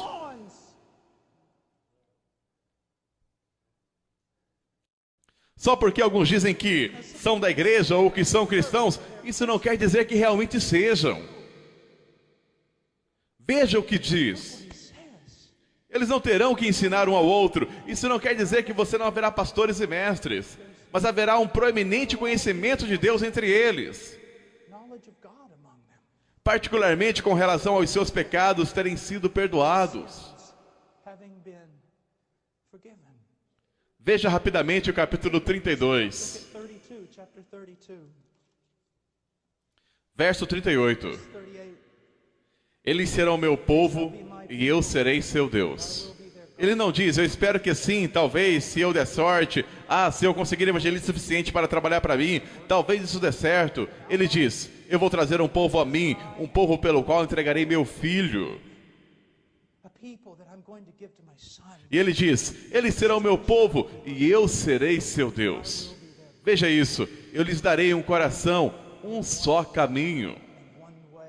Agora não fique bravo comigo, mais do que você já está, pelo menos. Mas me ouça, nos anos 70 e 80, todas as marchas para Jesus, todos lamentando e chorando. A igreja está tão dividida, a igreja não é uma. Meu querido amigo, deixe-me lhe dizer isso. Se a igreja não é uma, então há uma oração que Deus, o Pai, não respondeu para seu filho. E a promessa da nova aliança falhou. Então eu quero redirecionar você um pouco. Eu quero lhe submeter que a igreja é uma. Ela sempre foi uma. Você já se sentou no avião, ou talvez encontrou alguém com quem você conhecia no supermercado, e você sendo batista ou menonita, ou qualquer coisa, mas verdadeiramente evangélico, verdadeiramente cristão, você fala com ele não mais que poucos minutos e você descobre: ele é um crente. É um que está vivo. E naquele momento você daria a sua vida por ele. Você daria a sua vida por ele. Eu me lembro uma vez, nós estávamos no departamento Amazonas, no Peru, foi no tempo do Sendero Luminoso, e estava acontecendo uma guerra civil lá. Nós viajamos 22 horas no caminhão que carregava grãos, e mais ou menos meia-noite nós tiramos a lona, e o caminhão parou e nós pulamos na selva. Nós passamos a noite bem na margem da selva e fizemos caminho para certo lugar. E na metade do caminho nós nos perdemos, e no dia seguinte então nós oramos, eu e meu querido amigo Paco, estávamos orando: ó Deus, nos dê uma direção, estamos perdidos. Se formos encontrados aqui, os terroristas dominam esse lugar, nem os militares entrariam aqui. Nós clamamos: ó Deus, nos dê uma direção. Nós ouvimos um sino, e então ouvimos alguém falando. No começo achávamos que era uma conversa estranha. Então percebemos que era um garotinho vindo do campo, com seu burro, e ele estava falando com seu burro. Então ficamos atrás dele e o seguimos. Então ficamos na extremidade da cidade, cabanas, casas de tijolo, e eu disse: Paco, você sabe o que os terroristas forem donos disso, nós estamos mortos. Sim, mas nós chegamos a algum lugar. Então nós descemos, fomos até um homem que estava bêbado no escuro e dissemos: Há irmãos por aqui? Porque todo mundo sabe o que isso significa nas montanhas. Significa um cristão verdadeiro. Então ele disse, aquela senhora bem ali. Então eu fui até lá. Era uma velha mulher nazarena. E eu bati na porta. E eu disse, sou um pastor evangélico, por favor, me ajude. Aquela senhora saiu com uma lanterna, ela me agarrou, puxou-me para dentro, ela agarrou a paca e nos levou para baixo. Sua casa ficava em um tipo de precipício no meio da lama, e nos levou para o porão onde havia alguns fenos e galinhas e outras coisas, e ela nos fez sentar lá e ela aqueceu. Então chamou um garotinho, veio, e ela disse, vai chamar os outros irmãos, e eles começaram a trazer galinhas e yuca e tudo mais, arriscando suas vidas. Por quê? Porque somos um. Pare de dizer todas essas tolices que você está dizendo, que o corpo de Cristo está dividido, e que é uma bagunça, que está cheio de pecado. Eu não falaria da noiva de Cristo dessa maneira se eu fosse você. O que você tem é um monte de bodes e joio no meio das ovelhas. E porque muito pouca disciplina bíblica é compassiva, é praticada na igreja, elas vivem entre as ovelhas, eles se alimentam dessas ovelhas e as destroem. E aqueles entre vocês que são líderes na igreja vão pagar um alto preço quando você estiver diante daquele que as ama, porque você não teve coragem suficiente para se levantar e confrontar o ímpio. A propósito, me escute. O cenário médio na América do Norte, no que diz respeito às igrejas em geral, e eu não quero entrar nos prós e contras disso, mas eis o que acontece. Por a pregação do evangelho ser tão baixa, a igreja é basicamente a maioria carnal, cheia de pessoas perdidas. E por ser uma democracia, eles em geral são os que governam a direção da igreja.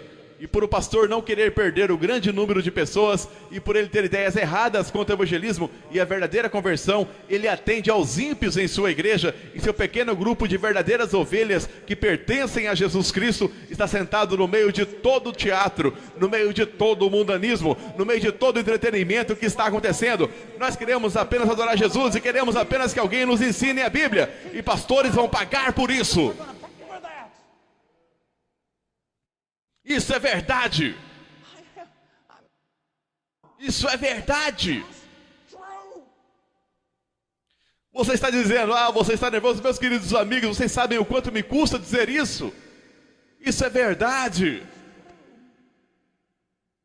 Tentando manter juntos um bando de ímpios,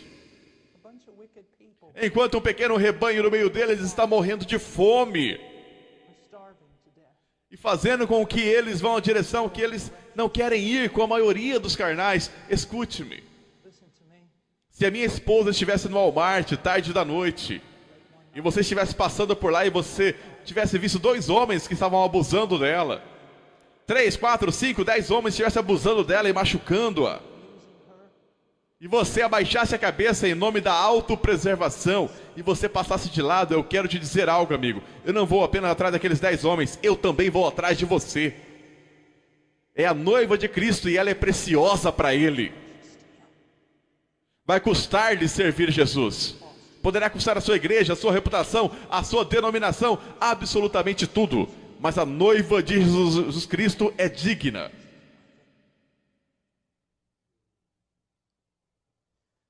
Veja o que diz, eu amo isso.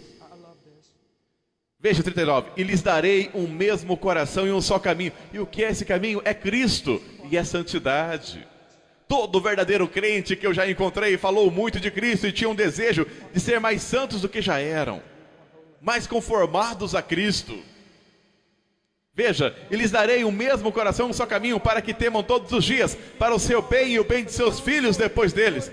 Que grande texto é esse! Mas vamos agora. E farei com eles uma aliança eterna, de não me desviar, de fazer-lhes o bem.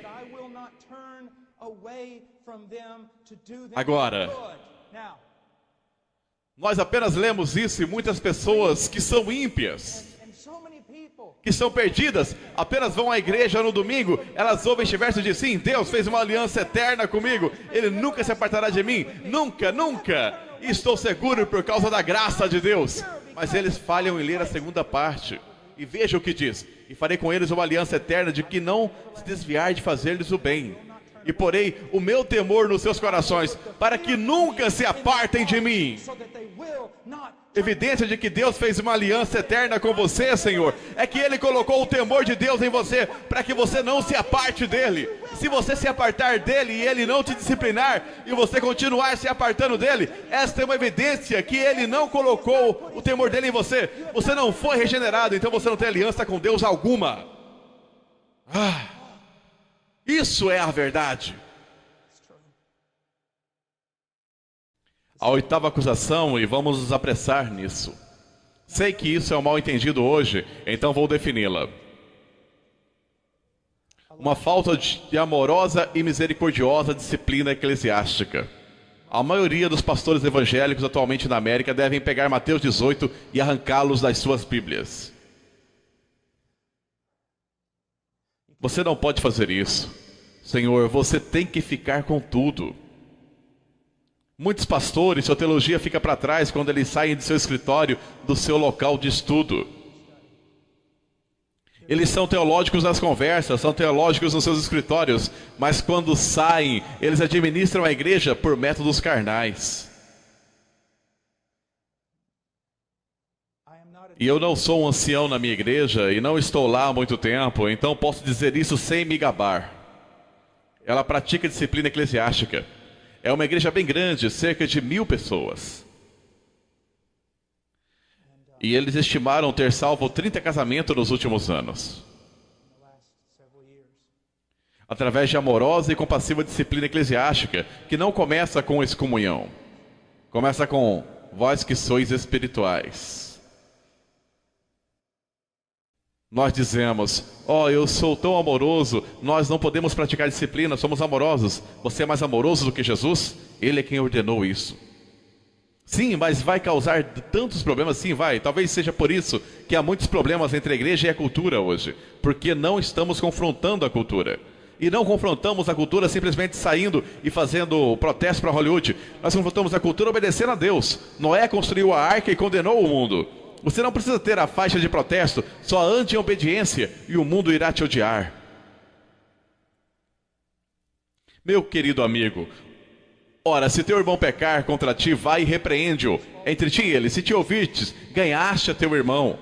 Que coisa maravilhosa. Mas se não te ouvir, leva ainda consigo 1 ou 2, para que pela boca de 2 ou 3 testemunhas, toda palavra seja confirmada.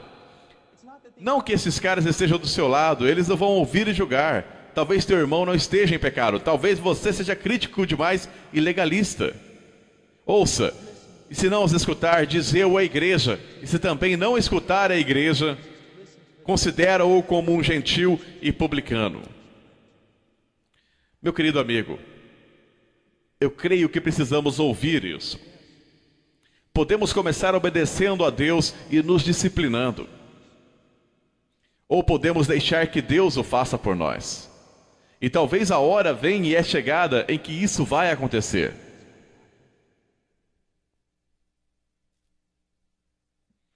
Não estou falando de homens críticos, legalistas e odiosos, já existem muitos. Eu estou falando de um homem, de um grupo de anciãos, líderes, que amam o bastante para arriscarem suas vidas. Porque sabem que isso não é um jogo, isso não é algo que fazemos apenas para esta vida. A eternidade está em jogo, a salvação de almas. Olhe para todas essas livrarias cristãs. Olha para os livros antigos, dos dias antigos de Wesley e Whitefield, e repetidamente dos puritanos reformados. A maioria desses livros lidou com o que é o Evangelho, como você o prega, como você leva alguém a Cristo, como você discerne uma verdadeira conversão, como você se torna um doutor de almas. Nós nos unimos em Roma nessa questão. Roma, bebê é batizado, o bebê é cristão, o bebê é de Roma. Nunca mais lide com a conversão, apenas crie todo tipo de métodos mundanos para mantê-los na igreja. Evangélicos têm feito o mesmo. Ore uma pequena oração com eles depois de 2 ou 3 minutos, depois de meia hora de pregação, sendo que 25 minutos foram de histórias bem divertidas.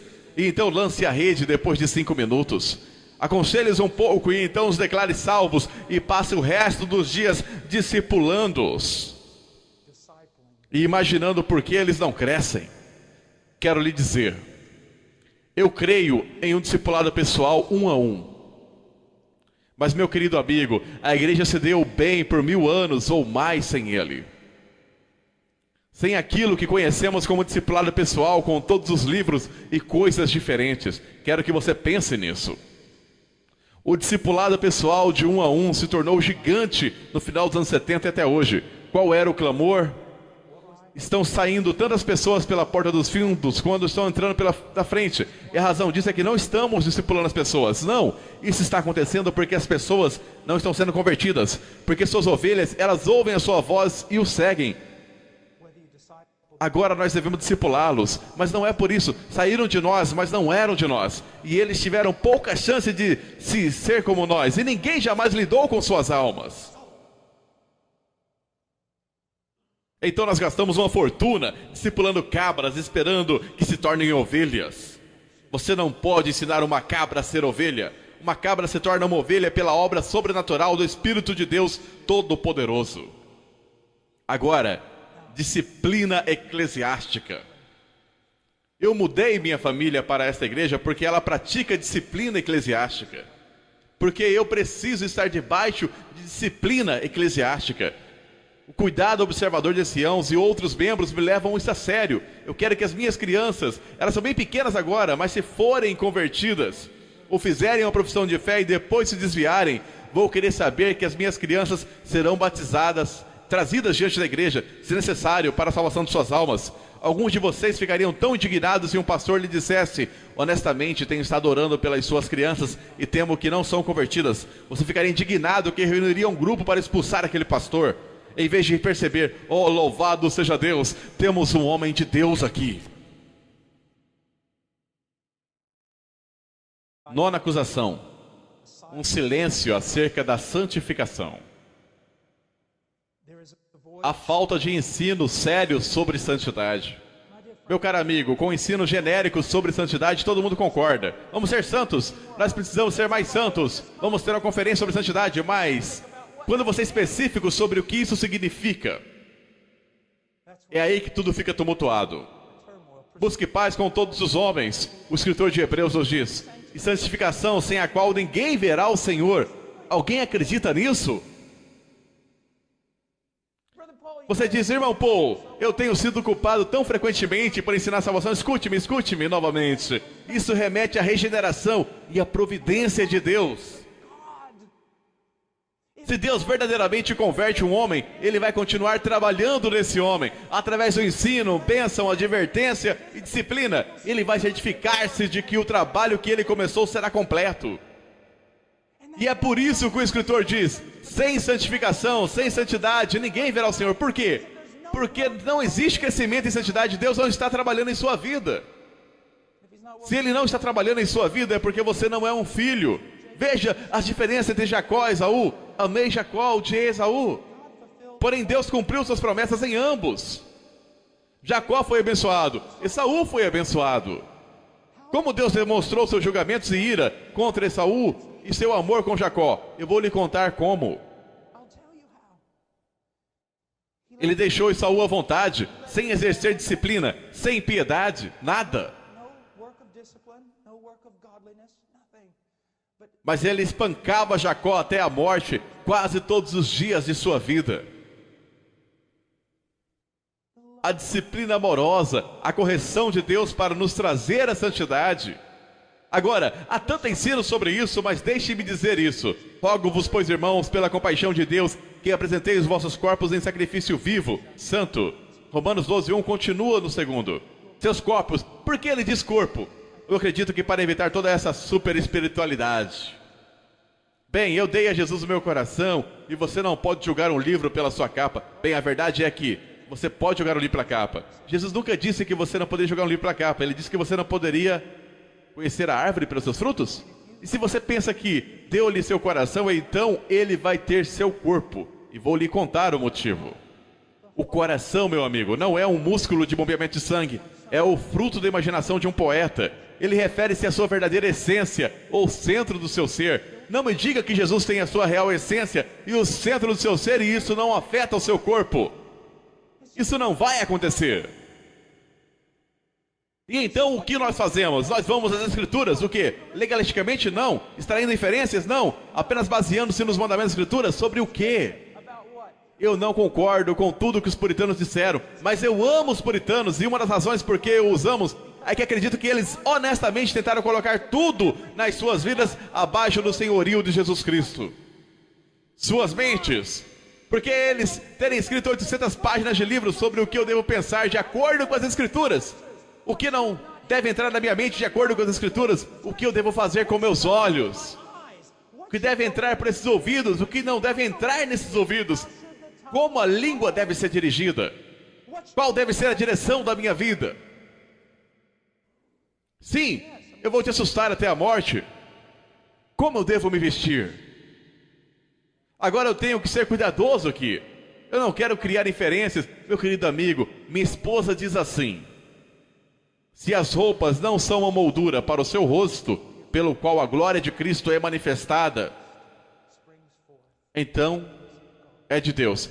Mas se suas roupas são uma moldura para seu corpo, é sensual e Deus odeia. Disse o bastante? Agora, eu posso falar tudo sobre santidade. A santidade não é apenas uma expressão exterior, mas nós nos tornamos um povo que usa a obra do interior do Espírito Santo como uma desculpa para dizer que nada vai acontecer pro lado de fora. E isso não é verdade. Alguns jovens dentre vocês clamam, provavelmente mais do que eu, para que o Espírito de Deus preencha-os e trabalhe em vocês. Mas é necessário apenas meia hora de televisão para entristecê-los de tal forma que ele estará a quilômetro de vocês. 99% pura, 1% esgoto, eu não bebo. Uma vez eu estava tendo lutas e Leonard Ravenhill estava conversando com um querido amigo meu que estava dizendo: irmão Leonard, um rapaz, o irmão Paul, ele está realmente tendo lutas. E ele mandou um folheto e eu ainda tenho aquele folheto. Eu nunca vou me desfazer daquilo. Ele dizia: outros podem, você não. Eu não necessariamente concordo com tudo. Escute-me, rapaz. Eu não vou a shoppings. Eu não vou, não porque sou mais santo do que você, é porque eu sei quem eu sou. Existe a história de um dos mais refinados e melhores violinistas da Europa, tocando em seu último concerto, um homem velho, e quando ele terminou, um rapaz andou até o violinista e disse: Senhor, eu daria a minha vida para tocar como você. E o velho homem disse: filho, eu dei a minha vida para tocar como eu. Eu quero o poder de Deus em minha vida, então algo tem que ser abandonado. Eu quero conhecê-lo, então uma separação deve acontecer. Deixe-me dizer uma coisa, jovem, todo mundo está andando por aí, todos os seus pequenos retiros e encontros grupais e cantando cubaná e tudo mais. Talvez você tenha que ficar sozinho no deserto com Deus e jejuar por 7 dias de joelho e estudando o livro de Salmos. Apenas ficando a sós com Deus, pertencendo a Ele. Para ser um homem de Deus, deve existir um senso onde algumas vezes até sua esposa, que é sua própria carne, uma com ela, ela olha em seus olhos e sabe que não pode ir aonde você está indo. Existe silêncio acerca da santificação. Eu penso, não se una a descrentes, porque qual parceria há entre retidão e iniquidade? Nenhuma. Ou qual companheirismo tem a luz com as trevas? Nenhum. Trevas é o oposto da revelação de Deus. Ou que harmonia Cristo tem com Belial? Nenhuma. Ou que tem o crente com o descrente? Nada. Ele diz, saia do meio deles. Saia do meio do quê? Saia do meio da iniquidade, trevas, tramas satânicas e da vida e mundanismo do descrente. Saia disso.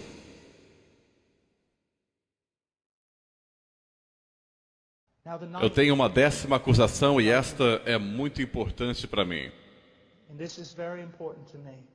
Sendo um homem mais velho, com uma família jovem, eu não havia me casado até os 30 anos de idade. Minha esposa teve algo como um pequeno tumor cerebral nos primeiros anos e não podíamos ter filhos. E então, louvado seja Deus, uma criança nasceu. E depois outra, e depois outra, e depois, quem sabe? Risos. A psicologia e a sociologia têm substituído as escrituras no que diz respeito à família. Meus queridos amigos, pastores e líderes, pensem nisto. Nossas igrejas, ou nossos cultos dominicais, melhor dito, são tão cosméticos. Apenas porque parece haver uma adoração bonita em um sermão que foi legal e as pessoas parecem movidas. Isto não é evidência. Eu vou lhes dizer o que é evidência. A casa, os casamentos, as famílias. Juízes 17:6. Naqueles dias não havia rei em Israel, cada qual fazia o que achava direito aos seus olhos. Se eu converso com as pessoas, porque eu converso com várias, e encontro um homem de Deus que criou filhos reverentes a Deus, eu vou e me apego a ele.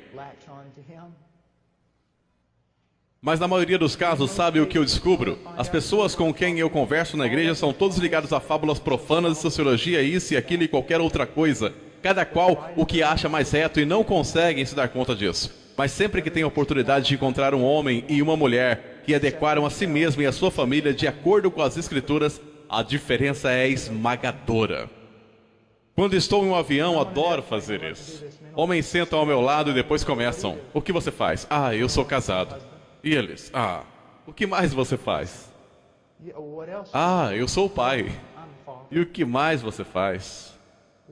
Bem, se tiver algum tempo livre, eu prego um pouco. O que importa se um homem ganhar o mundo inteiro e perder a sua família? Deixe-me colocar dessa forma. Baseado no que você cria seus filhos e ama sua esposa? Baseado em quê? Se você não consegue ir às escrituras agora mesmo, pegar os versículos e me mostrar como a sua família está fundamentada nela, posso lhe assegurar que você é cativo da psicologia e da sociologia, dos caprichos e das mentiras deste século.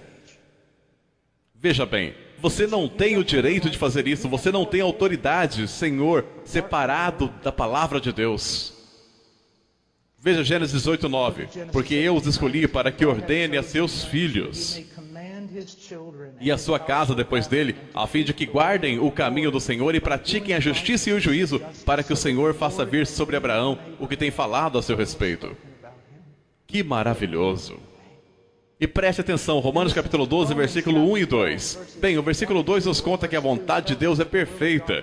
Então, sempre que lhe sobrevier a ideia, como um homem de Deus que estou sacrificando a minha família para o bem do ministério, vou lhe dizer que você é um mentiroso de cara lavada. Você está sacrificando a sua família pelo bem do pequeno reino que você está tentando construir. Porque a vontade de Deus é perfeita. Isso significa que eu não tenho que violar a vontade de Deus no que diz respeito à minha família, a fim de cumprir a vontade de Deus no que diz respeito ao meu ministério. Deus não precisa de você. Ele deseja sim que você seja obediente. Que você seja obediente. Só quero lhe dar 2 exemplos. É quando alguém me perguntou uma vez: irmão Paul, você é contra o evangelismo? Eu disse sim e não. Eu não sou contra o evangelismo bíblico, mas sou contra a forma com que você está evangelizando. Você é contra a escola dominical e grupo jovem? Sim e não. Quero lhe explicar uma coisa. Agora, por alguns de vocês, eu não vou ser suficiente. E para alguns, eu só quero usar essas 2 coisas para apontar o que está errado conosco. Escola bíblica dominical. Não importa de qual denominação você faz parte. Se você faz parte de alguma denominação que é de alguma forma organizada, posso lhe assegurar que suas denominações gastam milhões de dólares com material para a escola bíblica. Milhões de dólares com conferências, em ensinar professores a ensinarem na escola bíblica. Em fazer tudo o que está na regra para promover a escola bíblica. Isso é um fato. Deixe-me perguntar alguma coisa. Quanto dinheiro sua denominação gasta e quantas conferências e horas de trabalho são disponibilizadas para ensinar pais a ensinarem seus filhos? Então agora você percebeu, não é mesmo? Deus não tem um plano B, Ele tem um plano A. Se você evita o plano A, o plano B não funciona. Não estou dizendo que as crianças não podem se unir em grupos, serem catequizadas ou ensinadas ou qualquer coisa, mas se isso começar a sugerir a substituição do ministério do pai no lar, exploda em pedaços.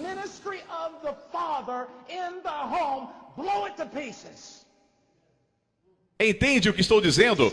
Olhe apenas para este pequeno exemplo.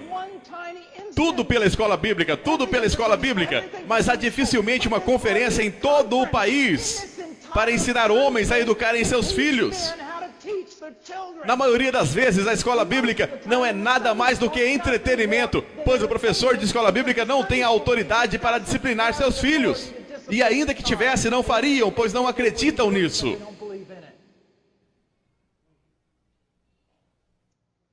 Esse é apenas um pequeno exemplo. Vamos olhar para os grupos jovens. Bem, a juventude precisa estar junta, você sabe. Eles precisam estar juntos.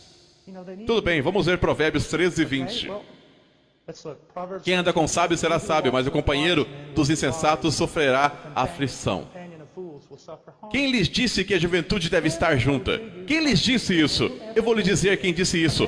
Psicólogos da década de 60. Separação entre as gerações.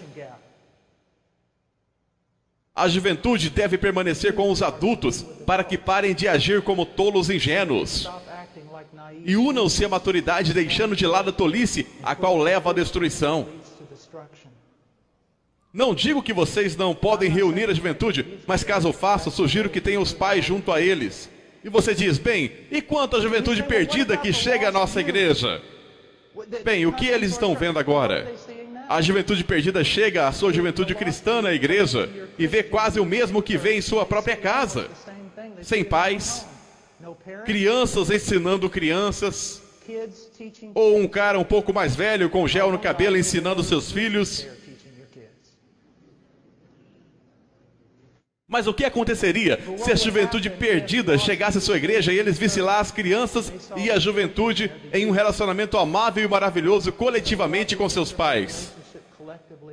Então eles diriam, nossa, nunca vi nada como isso antes. Olha só o pai dele, ele ama.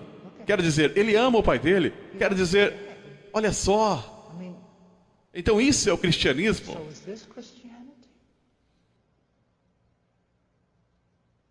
Veja, meu querido amigo, vamos dizer, eu não sou médico, mas um homem vem a mim com um sangramento na testa e diz, irmão Paul, já fui a todos os lugares, ninguém consegue diagnosticar o meu problema.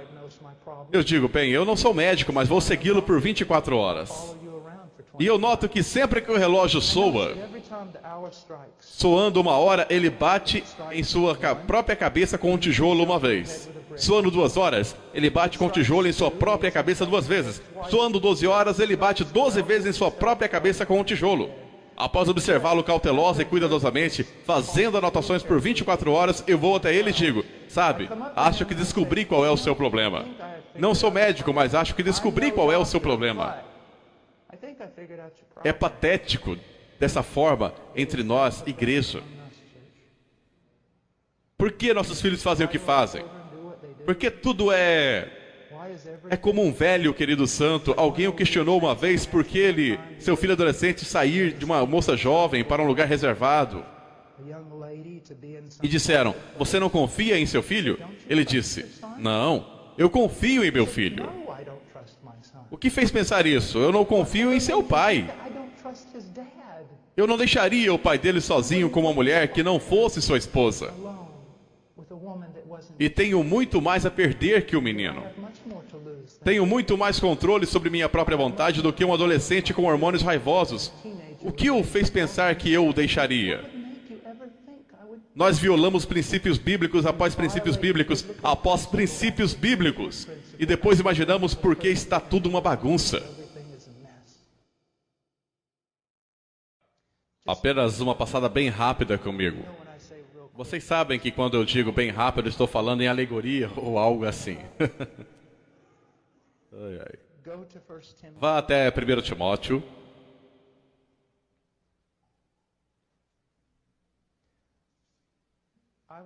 Há alguns meses atrás, eu estava ouvindo sobre todas as coisas horrendas que estavam acontecendo com nossa Não sei como vocês chamariam agora, república, democracia, país, realmente não tenho certeza. Estado socialista? E eu estava tão sobrecarregado que sentei lá ouvindo e Deus, o que eu posso fazer? Agora mesmo, Senhor, honestamente, com tudo que há em mim, eu pularia no meio do fogo. Eu vou, se houver um rinoceronte atacando, eu pularei na frente dele. Apenas me diga o que fazer. Tu queres que eu vá para Washington e apenas fique em pé diante da Casa Branca e pregue até que me atirem na cadeia? Estou cansado de pregar apenas para cristãos em igrejas e tudo mais. Deus, apenas... O país está indo para o inferno, apenas me atire. O que queres que eu faça? Apenas me atire a eles. Versículo 1 do capítulo 4. Ora, o Espírito afirma expressamente que nos últimos tempos alguns apostatarão da fé. 1 Timóteo 4:1. Dando ouvidos a espíritos enganadores e à doutrina de demônios. Agora ele segue basicamente contando ao jovem Timóteo que todo o inferno irá se manifestar na cultura. Tudo será simplesmente enlouquecedor. Homens como feras. Eu estive com Howard Maybeer há alguns meses atrás e o ouvi pregar. Chamam-no de Spurgeon da África e muito justamente. Se você tivesse a chance de ouvi-lo, ouça. Ele é um dos meus pregadores favoritos no mundo. Ele disse isso. Na África não temos mais medo das feras. Nós não corremos das feras. Nós tememos o homem. Corremos de homens. Ele estava falando, é claro, da depravação. Mas ele disse ainda que o mundo irá perder o controle, Timóteo. Agora, o que ele diz que seja feito?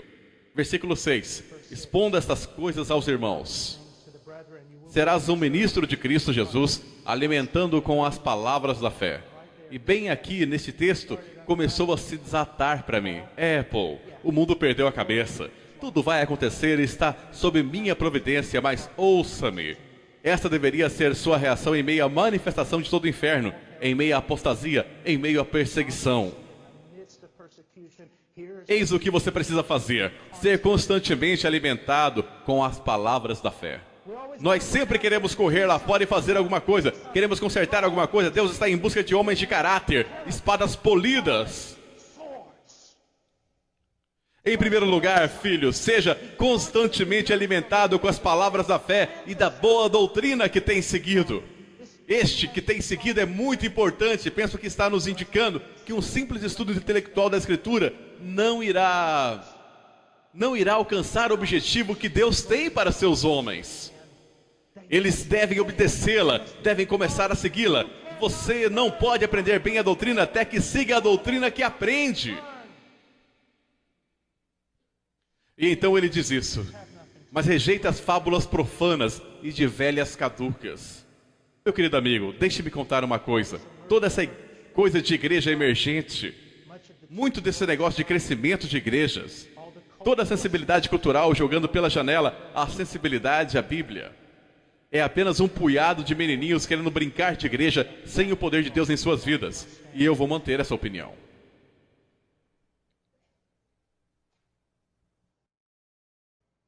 É um pouco menos que Davi tentando se ajustar à armadura de Saul. Pouco me importa. Quanto mais você confia no braço da carne, menos você verá o poder de Deus. Ele diz: exercita-te pessoalmente na piedade. 1 Timóteo 4:7. Homem de verdade, você quer avivamento? Eu também. Entretanto, nós precisamos de um exército. Se espadas poderosas, se espadas flamejantes, lanças, espadas e armamento cairão do céu para que nós lutemos, então precisamos ser o tipo de homens que possam arcar com tais coisas, manejá-las e lutar com elas com bom caráter. Devemos nos disciplinar pelo propósito da piedade. Jovens, disciplinem-se a orar. Disciplinem-se a leitura sistemática das Escrituras, de Gênesis a Apocalipse, diversas vezes. Diversas vezes.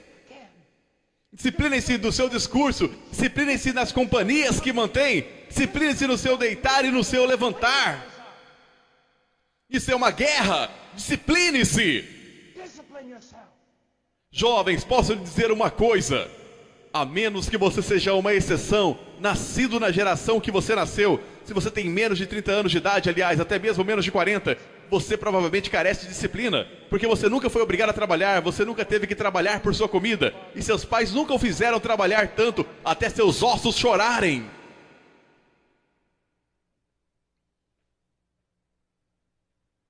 Os homens que mais têm realizado e sido usados por Deus têm sido homens de trabalho no ministério. Isso é duro e vai lhe custar tudo. Tudo, tudo. E assim que você for um homem velho, estará quebrado, mas forte nas coisas de Deus. Exercita-te pessoalmente na piedade, pois o exercício físico para pouco é proveitoso, mas a piedade para tudo é proveitosa, porque tem a promessa da vida, que agora é e daqui há de vir. Ah, meus queridos amigos, quem se importa com a vida melhor agora? Eternidade! O dia em que você se põe de pé naquele salão de granito diante do Senhor da glória, e reis e os maiores homens da terra são divididos, partidos e selecionados, alguns lançados no inferno eterno e alguns convidados à glória eterna. Viva para a eternidade! Esses atletas olímpicos, quão majestosos são, mas somente por um momento. Eles começam a treinar quando têm 4 ou 5 anos, mas eles trazem nada se não treinar até que tenham 22 anos. Correm por uma corrida de 9 segundos, por uma medalha que eles penduram, e é isso. Você não pode dar o mesmo pelas coisas eternas. Alguns dos maiores homens de Deus são homens muito limitados em seus corpos. Foram tão limitados em suas capacidades que tiveram que focar em apenas uma coisa: o ministério. O exercício físico para pouco é proveitoso. Fiel é esta palavra e digna de inteira aceitação. Ora, é para que se fique labutamos e nos esforçamos sobremodo. Portanto, temos posto a nossa esperança no Deus vivo. Isso não é um martírio ao qual inutilmente damos nossas vidas por nada, apenas para sejamos pulverizados sem esperança. Não! Servimos a Deus e Deus nos honrará. Nós colocamos nossa esperança nisso e isso nos dá força. Força! Ah, essa vida é um vapor, eu tenho 47 anos, mas ontem eu tinha 21. Para onde foi tudo isso? É um vapor, e enquanto você tem força, pregue. Eu louvo a Deus, pois por sua providência, enquanto eu era jovem, passei a minha vida nas montanhas dos Andes e nas selvas do Peru, fazendo o que eu tenho mais força para fazer. Enquanto você é um jovem, enquanto há força em você, trabalhe com toda a sua energia. Pegue aqueles estúpidos jogos de videogame que você tem e esmague-os com seus pés. Jogue a TV pela janela. Você foi feito para coisas maiores do que essas. Se você é um filho do rei, nada nessa terra pode satisfazê-lo. Nada. Ordena e ensina estas coisas. Agora há muito aqui, mas olhe no versículo 15. Medita essas coisas, ocupa-te delas, para que o teu aproveitamento seja manifesto a todos. 1 Timóteo 4,15. Vamos dizer que uma mesa de madeira, meu filho derrama um copo da água. E pela lógica da natureza, as leis que Deus colocou nela, a água acumula um pouco na mesa, o suficiente para que você possa ver uma poça. Você passa por ali e diz: a água derramada na mesa é evidente para todos. Mas então eu passo por ali, pego uma toalha, passo sobre a poça de água derramada e a suspendo. E você diz: não vejo mais água nenhuma. Onde está? Foi absolvida pela toalha.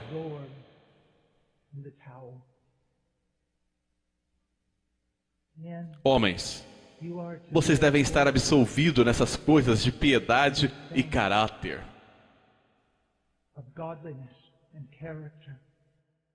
Homens, eu rogo a vocês, escutem-me, isso é muito importante. Vocês não são garotos de recado. Não é para vocês desperdiçarem seus dias limpando os narizes de crentes carnais. Dediquem-se aos seus estudos, bebam profundamente. Sejam tão absolvidos no conhecimento e na intimidade com Deus que as pessoas digam: onde ele está? Ele costumava ser um homem tão notável na cidade, um amigo de todos, uma figura. Onde ele está? Ele está ocupado nessas coisas.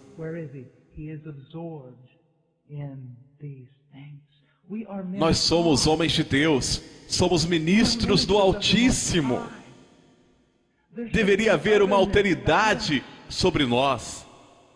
Deveríamos ter um olhar de contemplação em direção a um ganho distante. A maior coisa que podemos fazer pelo nosso povo é sermos homens de Deus, ocupados nas coisas de Deus, para que quando abrirmos nossas bocas, a palavra de Deus saia. Na igreja que frequento, o Jeffrey Noblet é o pastor principal. Ele sempre se dedicou aos estudos. Mas quando eu cheguei lá, conversei com ele, conversei com outros líderes. E sempre que alguém me perguntava alguma coisa, eu dizia: por favor, faça isso. Tomem o quanto puder do fardo do irmão Noblet e deixem que ele viva para o estudo com Deus.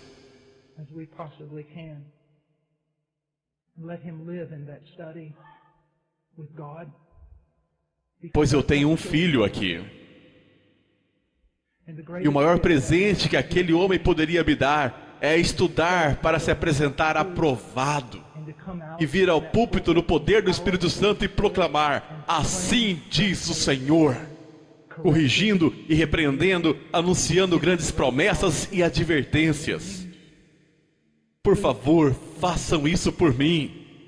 Pastor, por favor, faça isso pelo seu povo, porque ele diz: tem cuidado de ti mesmo e da doutrina.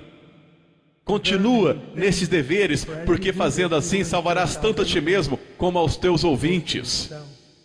Vamos acabar logo com isso. Esse versículo significa quase nada na comunidade evangélica hoje. Quantos pastores e pregadores você pensa que tomam isso seriamente? Eu preciso ter cuidado de mim mesmo para garantir a salvação para mim e para aqueles que me ouvem.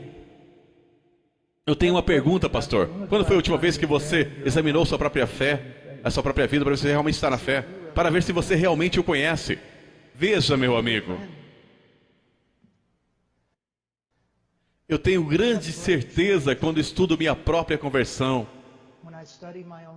Quando a discuto com outros homens, quando olho para os 25 anos da minha peregrinação com Cristo, tenho grande certeza de o ter conhecido. Mas mesmo agora, se eu me desviasse da fé e fosse embora e continuasse naquela direção para a heresia e o mundanismo, essa poderia ser a maior das provas de que eu nunca o conheci, de que a coisa toda foi um trabalho da carne. Eu sei que eu estou dizendo, está sendo marcante para você. Você pensa: meu Deus, eu nunca ouvi tal coisa. Esse é o antigo caminho. Leia o Peregrino. Tem cuidado de ti mesmo e da doutrina. Persevera nessas coisas, porque fazendo isso, te salvarás tanto a ti mesmo como aos que te ouvem. Que Deus abençoe a sua igreja. Glória seja dada a Deus, Senhor. Obrigado pela oportunidade de fazer esse trabalho, Senhor.